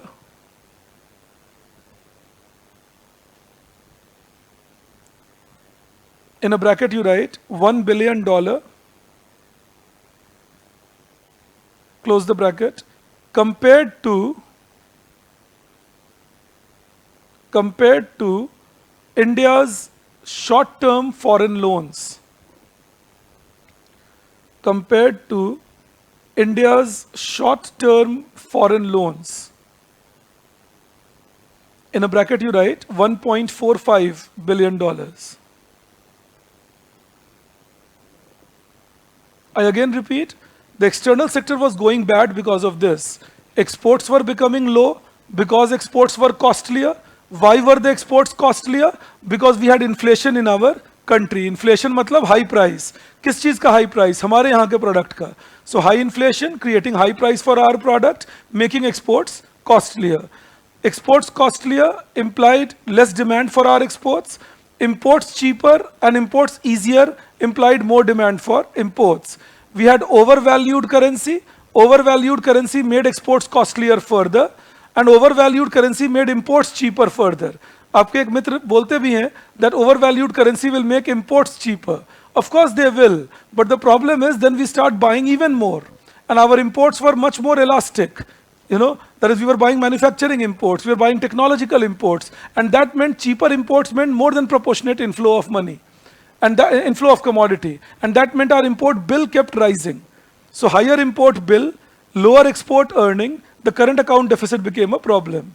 And with that current account deficit, we did not allow anybody to invest in India, or at least majorly to invest in India.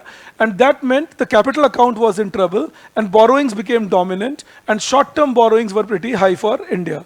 That becomes the problem part for us. And then you write fifth point, the immediate cause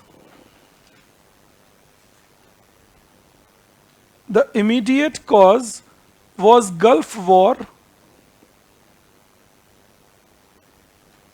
Immediate cause was Gulf War, which led to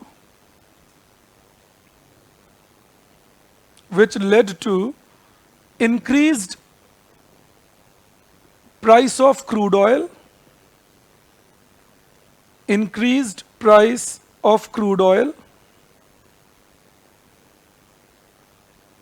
which increased India's import bill,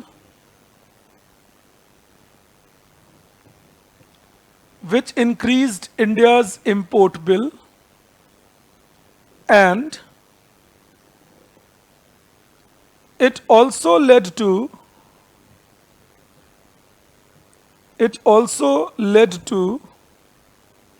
reducing remittances from the Gulf,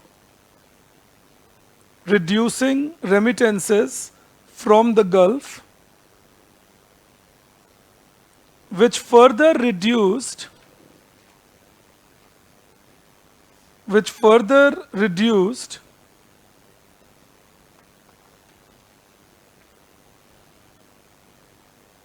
India's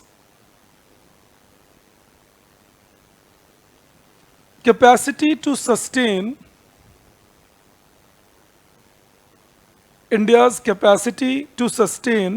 trade deficit. अगर remittances आ जाते तो कुछ foreign exchange reserve आ जाता जिससे हम पैसे दे सकते थे. If remittances had come into India, we would have got some money with which we could have paid for our import that we were doing. But now remittances were dried, exports were low, Imports were high, we had the deficit. I again take you to this whole thing. If my savings, again I repeat, are not very high to meet my investment requirement, and my budget deficit is high, that will mean that my domestic saving is not good enough to meet my domestic investment requirement. And if my domestic saving is not good enough to meet my domestic investment, say this domestic saving comes out to be 100 total, and my domestic investment is 190, then I will have to import 90 rupees or 90 units from abroad to meet my requirements. And this import will mean that I will have to pay in terms of dollars, which again I don't have. So we needed foreign savings to supplement this. How does that foreign saving come in? Either we borrow from abroad, but nobody was willing to lend. Then the other option is allow them to invest in India, which started happening in India post 1991. That we said, all right, then come and invest in India, bring your FDI and bring your FII, and we will be willing to entertain that. So that was the change we experienced. You change the paragraph again and write, foreign exchange crisis in India. Foreign exchange crisis in India was a reflection of foreign exchange crisis in India was a reflection of poor economic structure,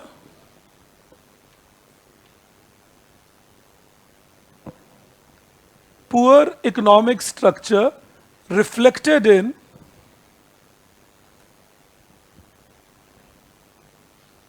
industrial backwardness,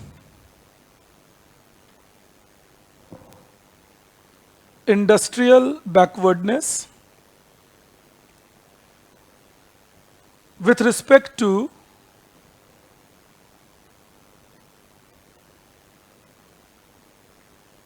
rest of the world, comma, high cost of production,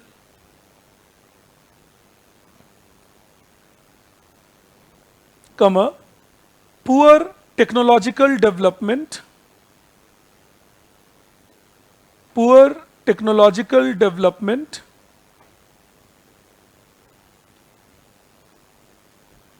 and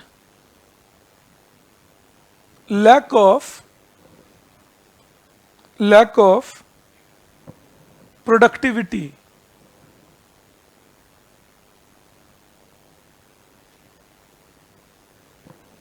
Full stop. The crisis of 1991,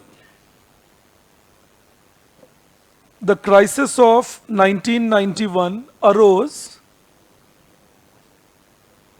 because India did not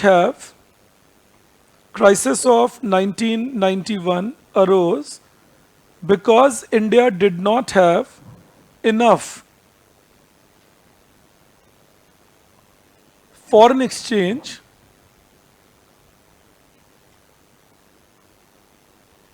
to pay for its imports. We had hardly 1 month of import capacity. $12 billion was our total imports. That means $1 billion per month, and $1 billion was the total amount we had. So it was hardly 1 month of total imports that we were left with, all right? Almost 4 weeks, kind of total import capacity that we had. So that was one, to imports. And in the same thing, you continue, and it did not have sufficient foreign exchange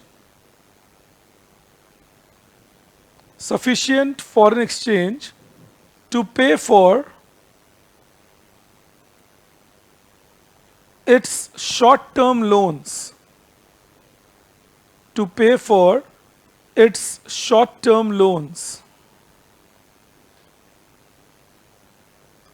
Full stop. The world was going to declare India bankrupt. The world was going to declare India bankrupt and it had to pledge, pledge, pledge करना मतलब गिरवी रखना. It had to pledge RBI's gold to Bank of England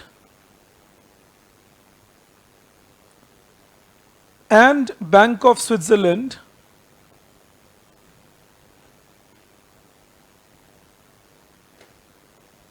to get foreign exchange reserves,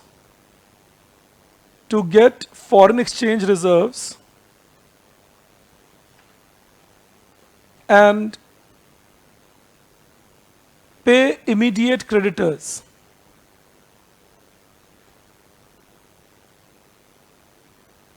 Full stop.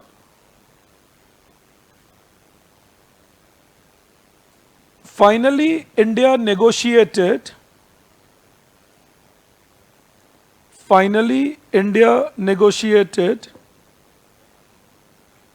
loan with IMF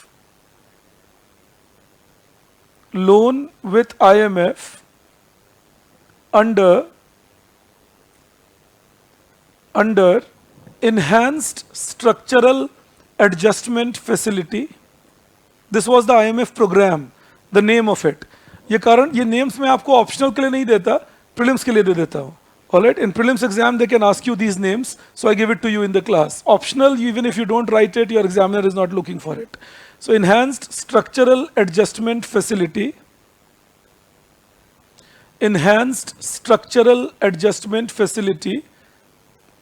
comma, worth $3.1 billion and worth $3.1 billion, and India initiated economic reforms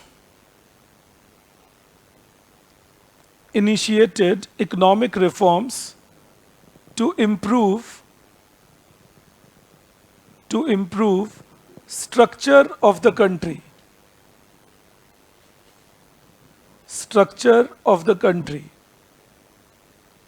Now, this is on all the trend debate. Trends on GDP, trends on GDP per capita, trends on different types of industries.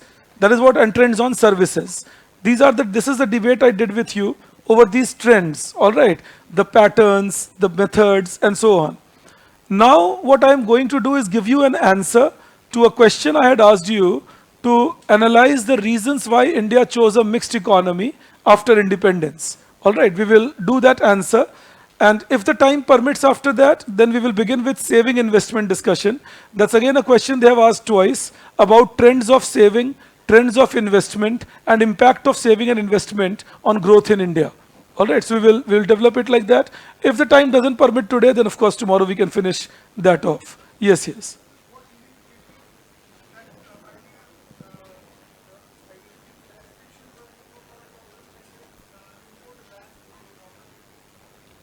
You know, actually the restriction on imports part created a more import reliance because it meant that on many commodities which were not present in India, we had to import it anyway. So we remained more on paper a country which was substituting import, but in practice we were still having an import bill that we had to pay. You know, so that became a major issue. It was not that India never relied on imports. There's a continuous reliance on import continued.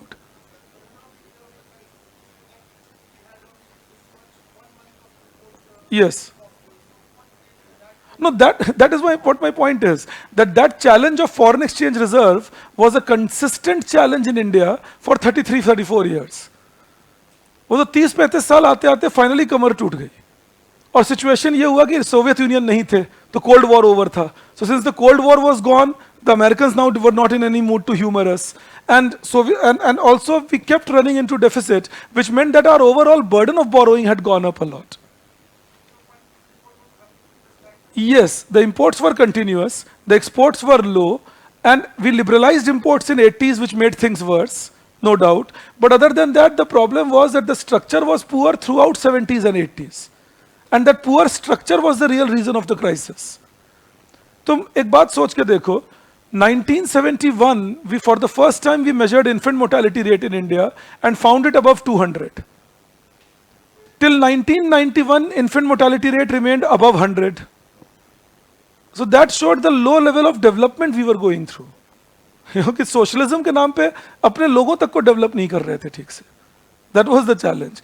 आप अभी भी एक बात देखेंगे, मैं complain नहीं कर रहा हूँ, I am not complaining at all, I am just highlighting. You will see that most of the debates we do in our country are, by country I don't mean political parties, I mean us, in sometimes even public domain, are many times very flimsy debates.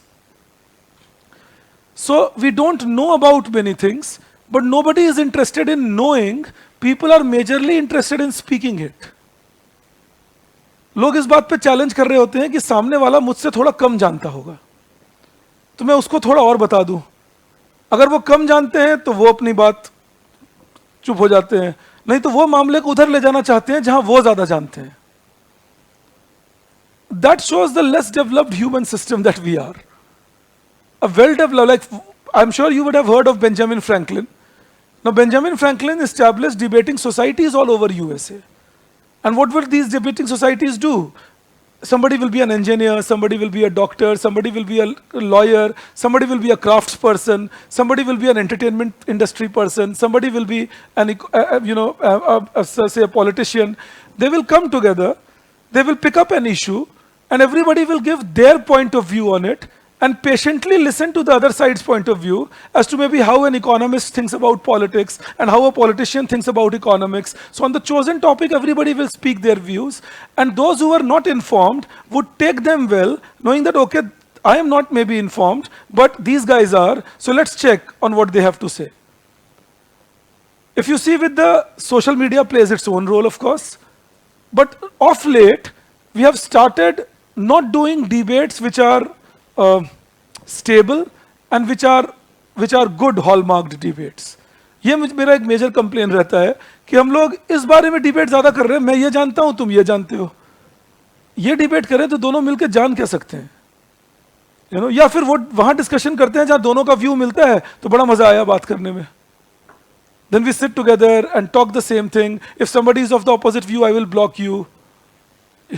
I won't even entertain you. That is what is the missing link. तो ये link India में ऐसा नहीं है आज missing है, ये India में शुरू से missing रहा.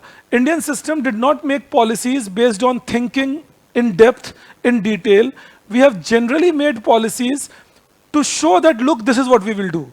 It's like, again, I'm sorry, you will be the part of the joke here, but जब आप एक schedule बनाते हो, दो तरीके से बनाओ, और अगेन एज अ कोच आपको बता रहा हूं, एक आप शेड्यूल बनाते हो कहीं ना कहीं डीप इनसाइड जानते हुए कि ये नहीं भी पूरा होगा तो कोई बात नहीं है.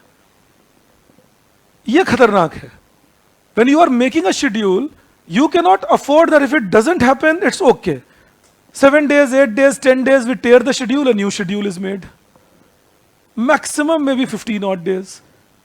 And we give a reason also. क्या बताएं सर, ये दिक्कत आ गई, वो वाली प्रॉब्लम आ गई, ऐसा दिक्कत आया, हो नहीं पाया. लेकिन देखना, प्रीलिम्स को जब 1 महीने रहेंगे, कोई दिक्कत नहीं आएगी. कुछ आ भी जाए तो तुम उसे भगा दोगे. कोई आके बोलेंगे आज चलो चलो, अभी भागो, यहां से चलना है, पढ़ने दो मुझे. तो जो कंसंट्रेशन तुम प्रीलिम्स के 1 महीने 2 महीने पहले बना रहे हो, अगर वो कंसंट्रेशन आज बना लो तो बात बन जाएगी. आज कैसे बनाओगे? So from today, if you can count how many days left for prelims, and if you can count how do I prepare myself in all these days, you will be able to make a realistic plan. You know what the mind does otherwise? Indian planning suffered because of that. The mind makes plans to impress itself rather than implement the plan. And that becomes a challenge.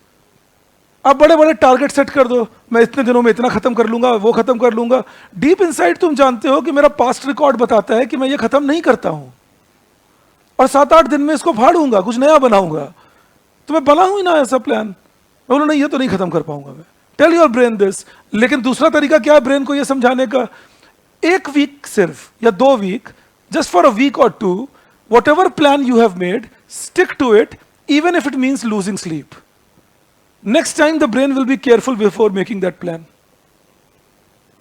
Because the brain will know, no, this fellow will punish me. If the plan is not completed, this fellow will lose sleep but will not leave the plan. So let's not lose sleep. Let's make a realistic plan. That is my point to you. And you can't make your plan based on what others do. Like India was making its plan majorly, not entirely, but majorly inspired by Soviet Union. But we were not Soviet Union. We were not a dictatorship. We had been a democracy. We were not a pure socialist economy. We were a mixed economy. So our plans had to go that way. Rather, maybe we should have taken inspiration from France than Soviet Union. But we took a lot of inspiration from Soviet Union. So again, we would plan like others do. ये भी mistake कभी कभी आपको करते देखता हूँ. किसी और को देखते हो कुछ करते हुए आप भी वो स्टंट प्ले करने लगते हो. विभास सर 130 पे आंसर कर रहे थे, विभास सर 615 पे भी कर रहे हैं, मैं भी विभास सर. कोई जरूरत नहीं है, विभास सर अपनी कुछ कुछ हरकत करते होंगे. क्या पता विभास सर रात को 1:30 बजे नींद से उठे हो, आधे घंटे में सबका आंसर करके फिर सो जाते हो. अब चिंता मत करिए, मैं ऐसी हरकतें नहीं करता. But just telling you, so I can't be you, you can't be me. Make your plan. That was again India's flaw. That India was not making its own plan and India was making over targeting. अब एक वो भी flaw हमारे thinking में होता है. अरे जब 100 सोचेंगे तब तो 90 आएगा. मतलब मैं मान के चलूं मैं कामचोर हूं कि 100 सोचूंगा तो 90 आएगा. मैं 100 सोचूंगा मैं 100 लाऊंगा.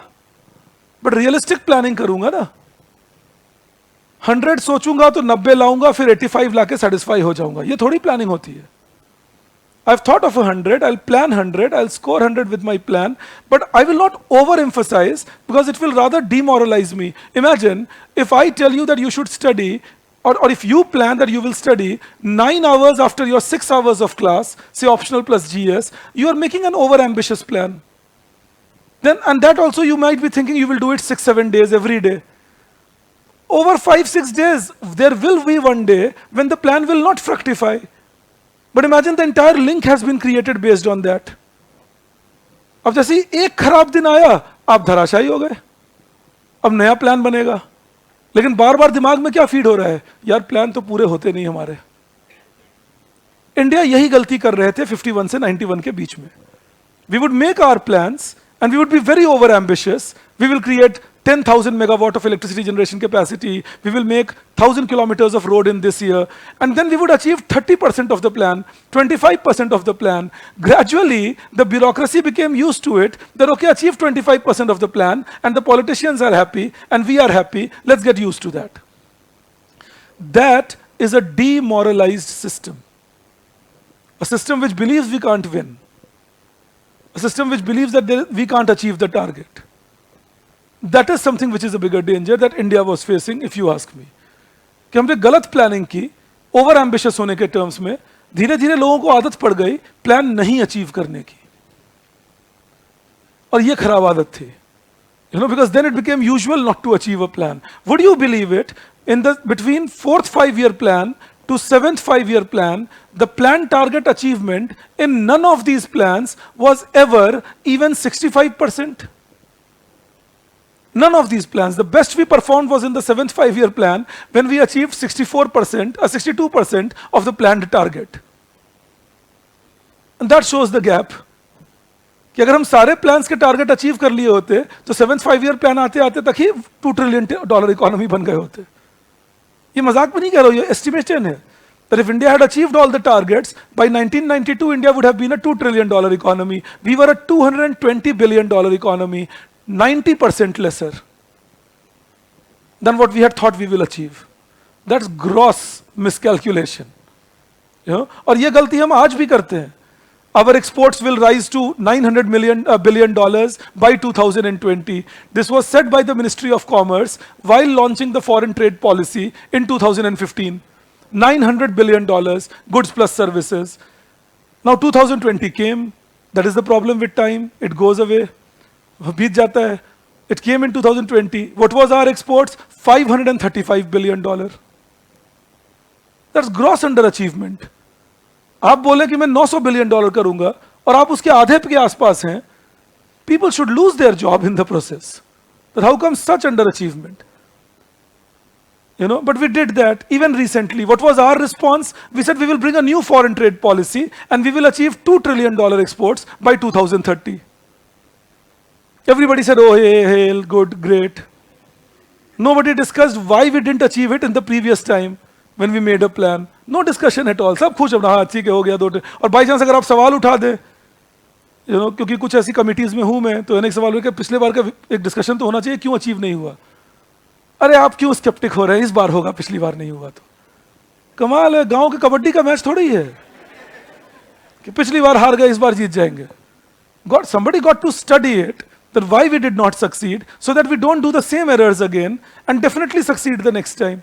This is the missing link, if you ask me. I say this in all my classes when I end planning period, but since a question came, that this was a missing link in India. So always keep this as a part of your conclusion when you write on something on planning period, a criticism, that the problem was a big mismatch between target and achievement. That is the conclusion you should keep in mind. The targeted value and achieved value showed a huge mismatch, and this was a challenge of Indian planning, big time. All right. Now see, so if I recall correctly, the question I had given you,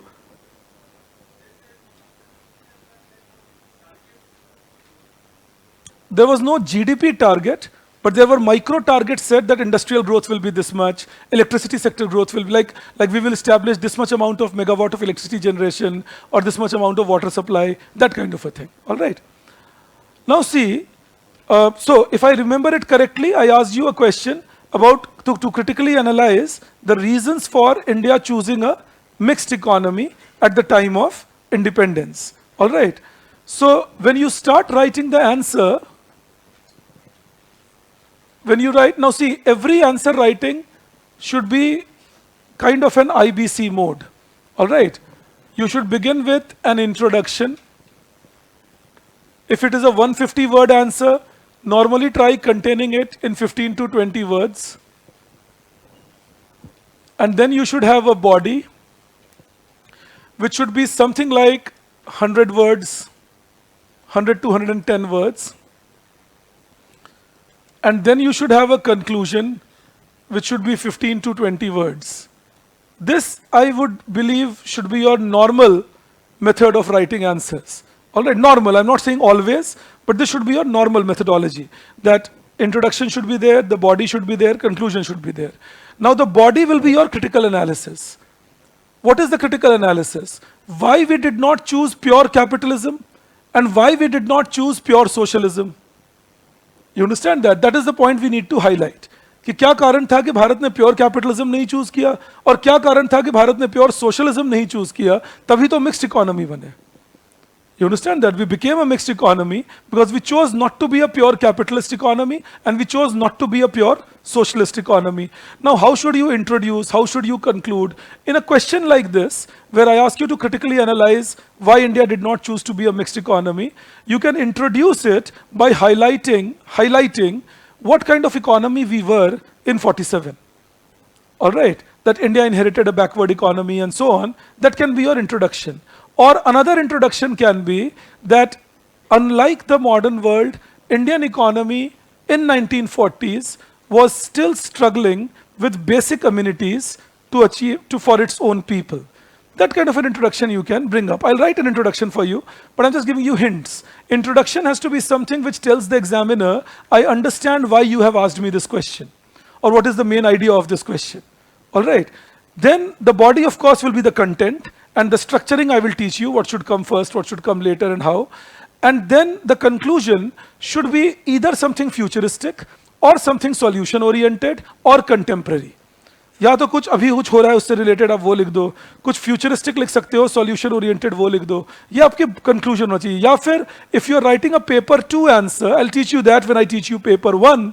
If you are writing a paper 2 answer and you can connect it to some theory that you have studied in paper 1, even that can be used as a part of your conclusion. तो तुम paper 2 का कुछ लिख रहे हो, but paper 1 की कोई theory है जो तुम पढ़े हुए हो और दोनों को कनेक्ट कर सकते हो, कोई ग्रोथ मॉडल या कोई इंटरनेशनल ट्रेड की थ्योरी या कोई माइक्रो की theory. Put it across. The examiners like it. They feel that okay, you are able to connect the two papers properly, you will be able to write things better. All right. So this is one thing. Even if you are appearing economic services, say for a second, even if you are writing an answer in paper 4, if you can connect it to something related to environment in paper 3 or something related to macro in paper 2, your examiners appreciate it. They say, all right, it's a well-written answer because the person knows how to connect theory with practice. All right, so that is what they will be looking for. All right, now see, when we talk about, say, Writing the answer, we can write something like, again, I'm just giving you a basic model answer. Content you should derive from what I'm telling you. Introduction and conclusion you can keep thinking and you can make your own also. But you can begin something like,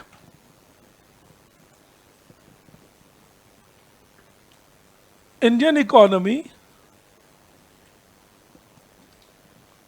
was the sixth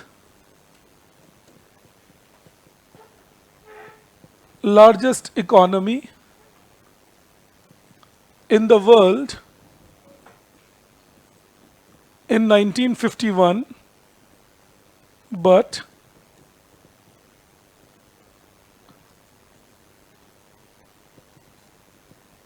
it had severe challenges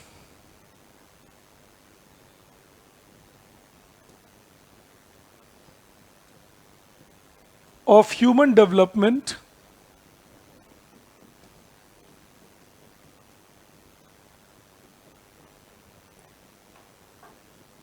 and institution building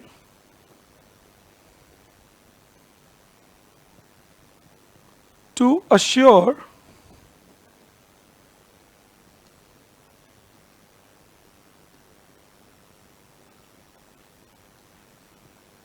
long-term sustainable growth with equity. So this can be your introduction, around 20-25 words, 25 odd words. That is the introduction that we present. All right, that this can be my introduction of what was happening here. Again, इसमें भी flexible रहना. If you know that the content you have to write is too much, then cut short the introduction more. If you know that the content you have to write is not too much, it will not fit in much, then expand your introduction and write maybe 30, 35 odd words on that. All right, that flexibility you should have. That it depends on what you know I have my content to write. That should decide how I introduce, what kind of things I'll write, and so on. So this can be my introduction to begin with. All right, this can be my introduction to begin with. Then we talk about, so after this, we write,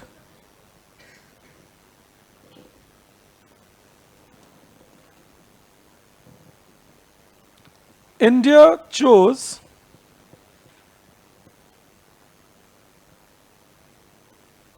to be a mixed economic system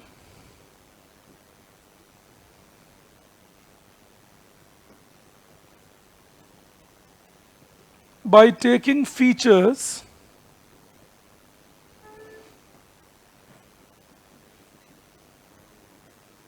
of both capitalism, like market,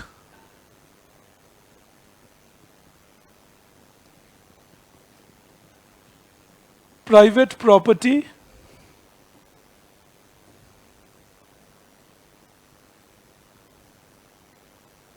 rule of inheritance,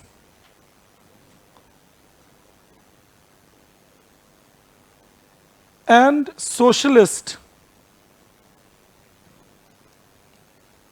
economy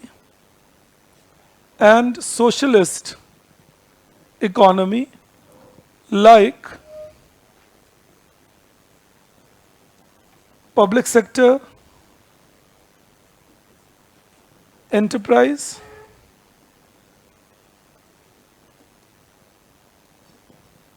government control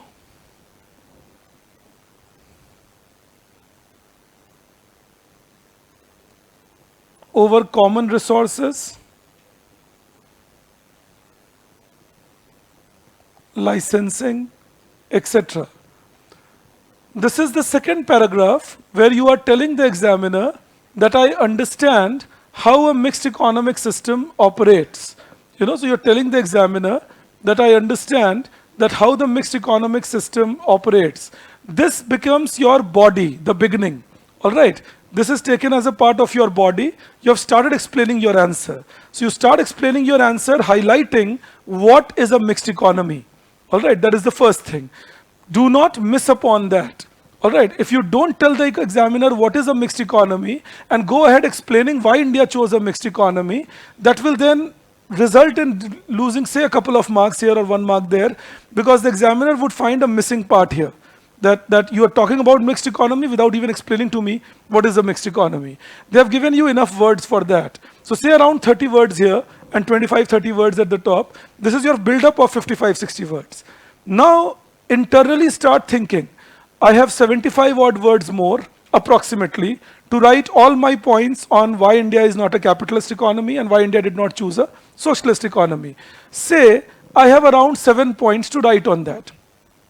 Because when I'm writing my answer, of course, it's structured in my mind. So I know what I have to write, but I don't have to. So if I know I have a 7 point to write on all of these, so I know that approximately I can use 10 to 15 words on each of these points, not more than that. So that will make me write those 80 words that I'm looking for, that why we did not choose a socialist economy and why we did not choose a capitalist economy. What's the moral of the story then? I will not go into details of explaining all the points, because then I will run short of time and I will run short of pages. So I will just put the points, go ahead in my thing, and keep mentioning it to the examiner. How do I do that? So I'm coming to that next.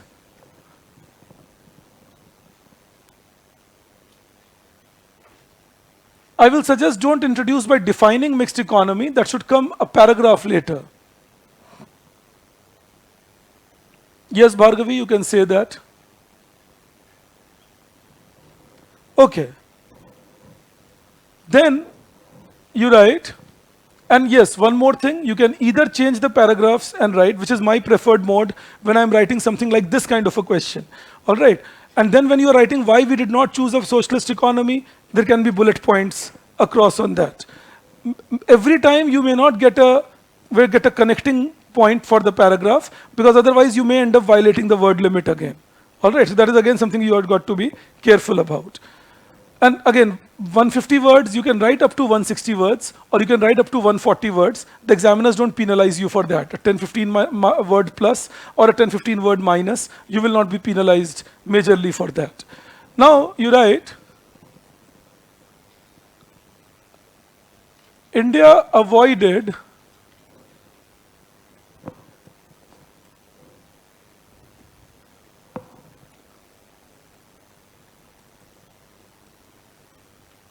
a pure capitalist system due to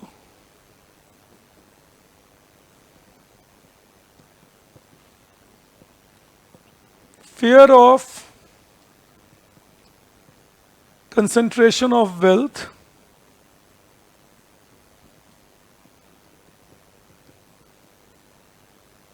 as very few in India were trained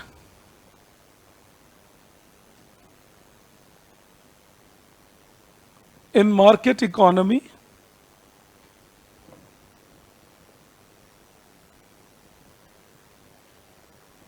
lack of balanced regional growth as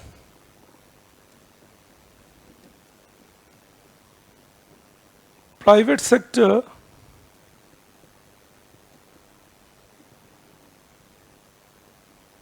will reject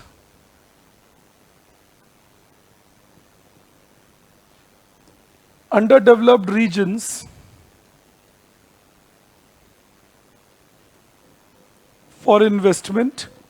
So we are just quickly explaining it, 10, 15 words, 10, 15 words, trying to explain those things up. All right, that one line and so on.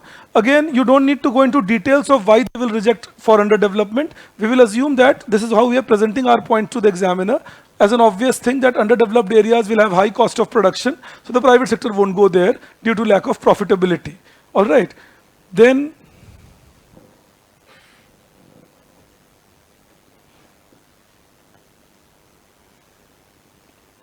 lack of institutions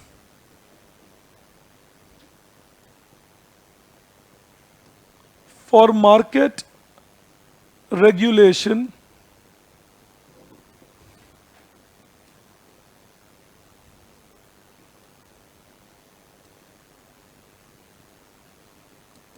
will lead to manipulation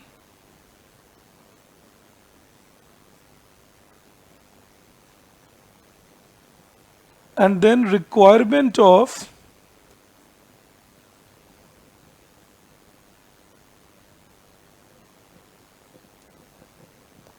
industrial diversification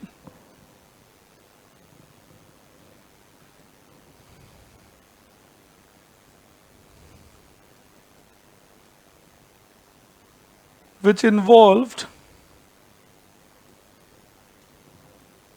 large capital goods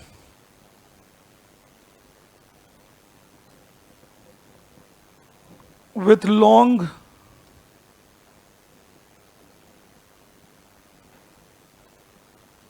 gestation period. Gestation period is the time taken between starting a business and earning profit. All right, that is gestation period. अगर आप एक steel mill लगाते हैं, अगर आप एक coal mine लगाते हैं, you won't make profit immediately, or when you build a road or electricity, you don't get profit immediately. So you will start the business today and you may end up making a profit only 10 years later. All right, so that is a long gestation period. So requirement of industrial diversification which involved large capital goods with long gestation period. So these became the reasons why we did not opt for the pure capitalist economy. So we had lack of balanced regional growth, fear of concentration of wealth, lack of institution for market regulation, requirement of industrial diversification. अब अगर exam में तुम्हारे पास time है, अगर नहीं है फिर तो कुछ कर ही नहीं सकते, then you won't be able to do anything. But if you have time in the exam, what you can quickly do while writing such answers is you can highlight the main point by underlining it. Fear of concentration of wealth, lack of balanced regional growth, lack of institutions for market. So when you underline it, if the examiner is in a lazy mood, still they will know requirement of industrial diversification, long gestation period. They will quickly go through the underlined portion and they would know, okay, this is what this person was wanting to tell me. They will mark you decently. You understand that? So if you have time in the exam, or if you develop a habit of doing that, you can go on like this. That just keep underlining and showing that, look, these are my main factors. Rest is only conjunction and preposition. You can avoid the rest, but make sure you see this one. All right, so that way you will be able to score better in your exam. Now this is one aspect again. Now why didn't we choose socialism or pure socialism as a feature? So below that, you write,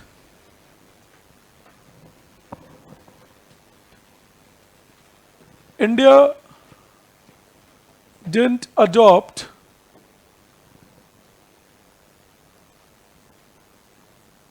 pure socialism as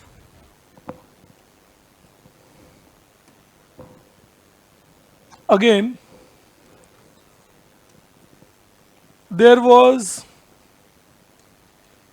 lack of administrative capacity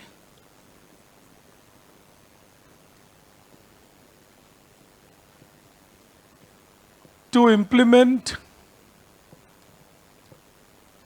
the program. That becomes the first challenge. Our administrative capacity was lacking. We did not have the administrative capacity to implement the program. I'll tell you what I mean. You need a lot of bureaucracy, lot of policing, to make sure you can confiscate individual property. You have a data on everybody's property, then only you can take it over. You understand that? We didn't have that. कि हम सभी की property ले लेते, हम confiscations कर लेते, हम तो बहुत जगह पे थे ही नहीं. There were many remote areas where state was not even present in India. You understand that? It took a lot of time. In fact, BDO offices, CO offices, Gram Panchayats, they are a very recent phenomena in India. New district creation, all this happened very slowly. So important thing was that the administrative capacity to take over somebody's property and then distribute it among people, that itself was missing. Administrative capacity ka matlab kya hota hai? Having enough officers who can do it for you, having enough data set which you can use. All this was the one missing link. So there was no question we could have gone for a full-fledged socialist system. Second was lack of political consensus even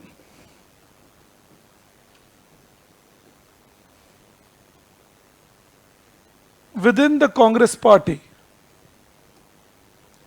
This was our second challenge, that there was lack of political consensus even within the Congress party. That, even the party in power, but they had people like C. Rajgopalachari, Minu Masani, who were not in favor of a socialist country. They were in favor of a liberal India, a liberalized state. All right. In fact, C. Rajgopalachari was the first person who named India's second five-year plan policies as the license permit Raj.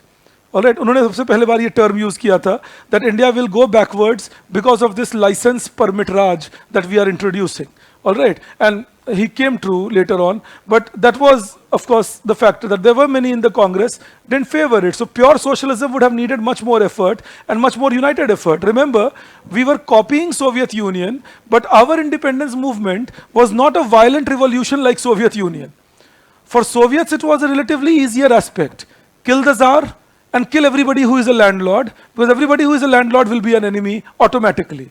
In India, that was not the situation. Even many British were not the enemy because they were supporting the Indian nationalist movement. So it was not that easy to kind of go on a rampage, kill people, and then take away their land and redistribute. Also, there was nothing called a communist cadre of people. That, okay, these are our people and we will give everything to them. It was not all that easy. So we had to wait and postpone. And then came the third challenge. I'm going to make you right. It could have affected India's unity. We were not a unified nation. Britishers had left with paramountcy lapsing. Now if we told the kings that you come join India and then we will take away your property and we will become socialist, nobody would have come. कि आइए भारत में विलय कीजिए, फिर हम आपकी सारी property ले लेंगे, आपको सड़क पे ले आएंगे, प्लीज इसी के लिए आइए. कोई नहीं आते फिर. No king would have joined India. No royalty would have favored joining India. Also, there were people in rural areas, farmers, sometimes small farmers, who would be deeply attached to the land that they are cultivating. If we had told these farmers that we are taking away your land and we are collectivizing agriculture, and then you cultivate your land, but the land won't be yours, it will be state's land, and cooperative will give you food, unheard of in India, nobody would have agreed. There would be protests. If you recall, many times in British India, a lot of peasant protests happened whenever people felt their land is in danger. So the government was wise enough to know that if we go for a pure socialist structure and try implementing all that, that will put another danger for things. The unification of India would be in danger.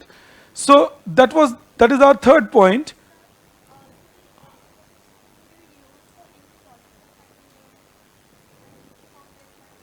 Why not? If they are not sacrosanct. Like, you can always use political party's name in case it is contextually relevant. Why do I mention Congress party here? Because they had a brute majority all across. They were ruling almost in every state in India, rather in every state of India. And they were ruling at the center with a huge majority of 320 odd plus people in a 450 people Lok Sabha. So it was about, I mean, imagine, look at our independence movement. Who else was negotiating it? Who else were the policy formulators? Or everybody who was from the Congress party who was doing it. You see that the others were hardly given a chance to do things across them. So that is why I said Congress party, because they are the ones who had to be held responsible there. And then the third thing is,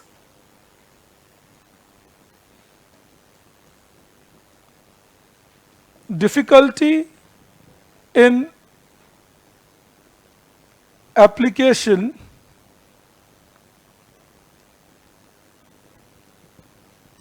as confiscation of property or land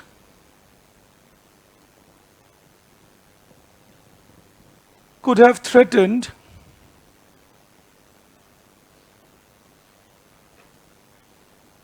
India's unity.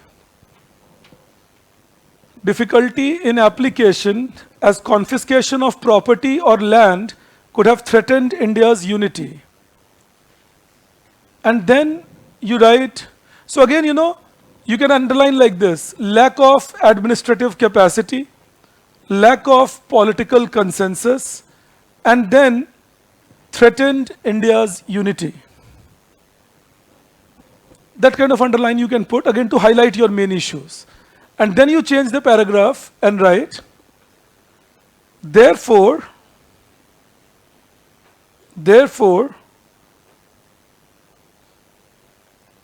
policymakers adopted a mixed economy.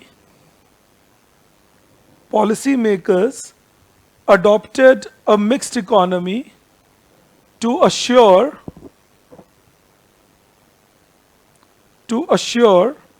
that India achieves a growth path coordinated by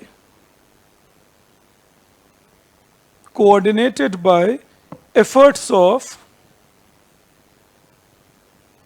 both public sector and private sector.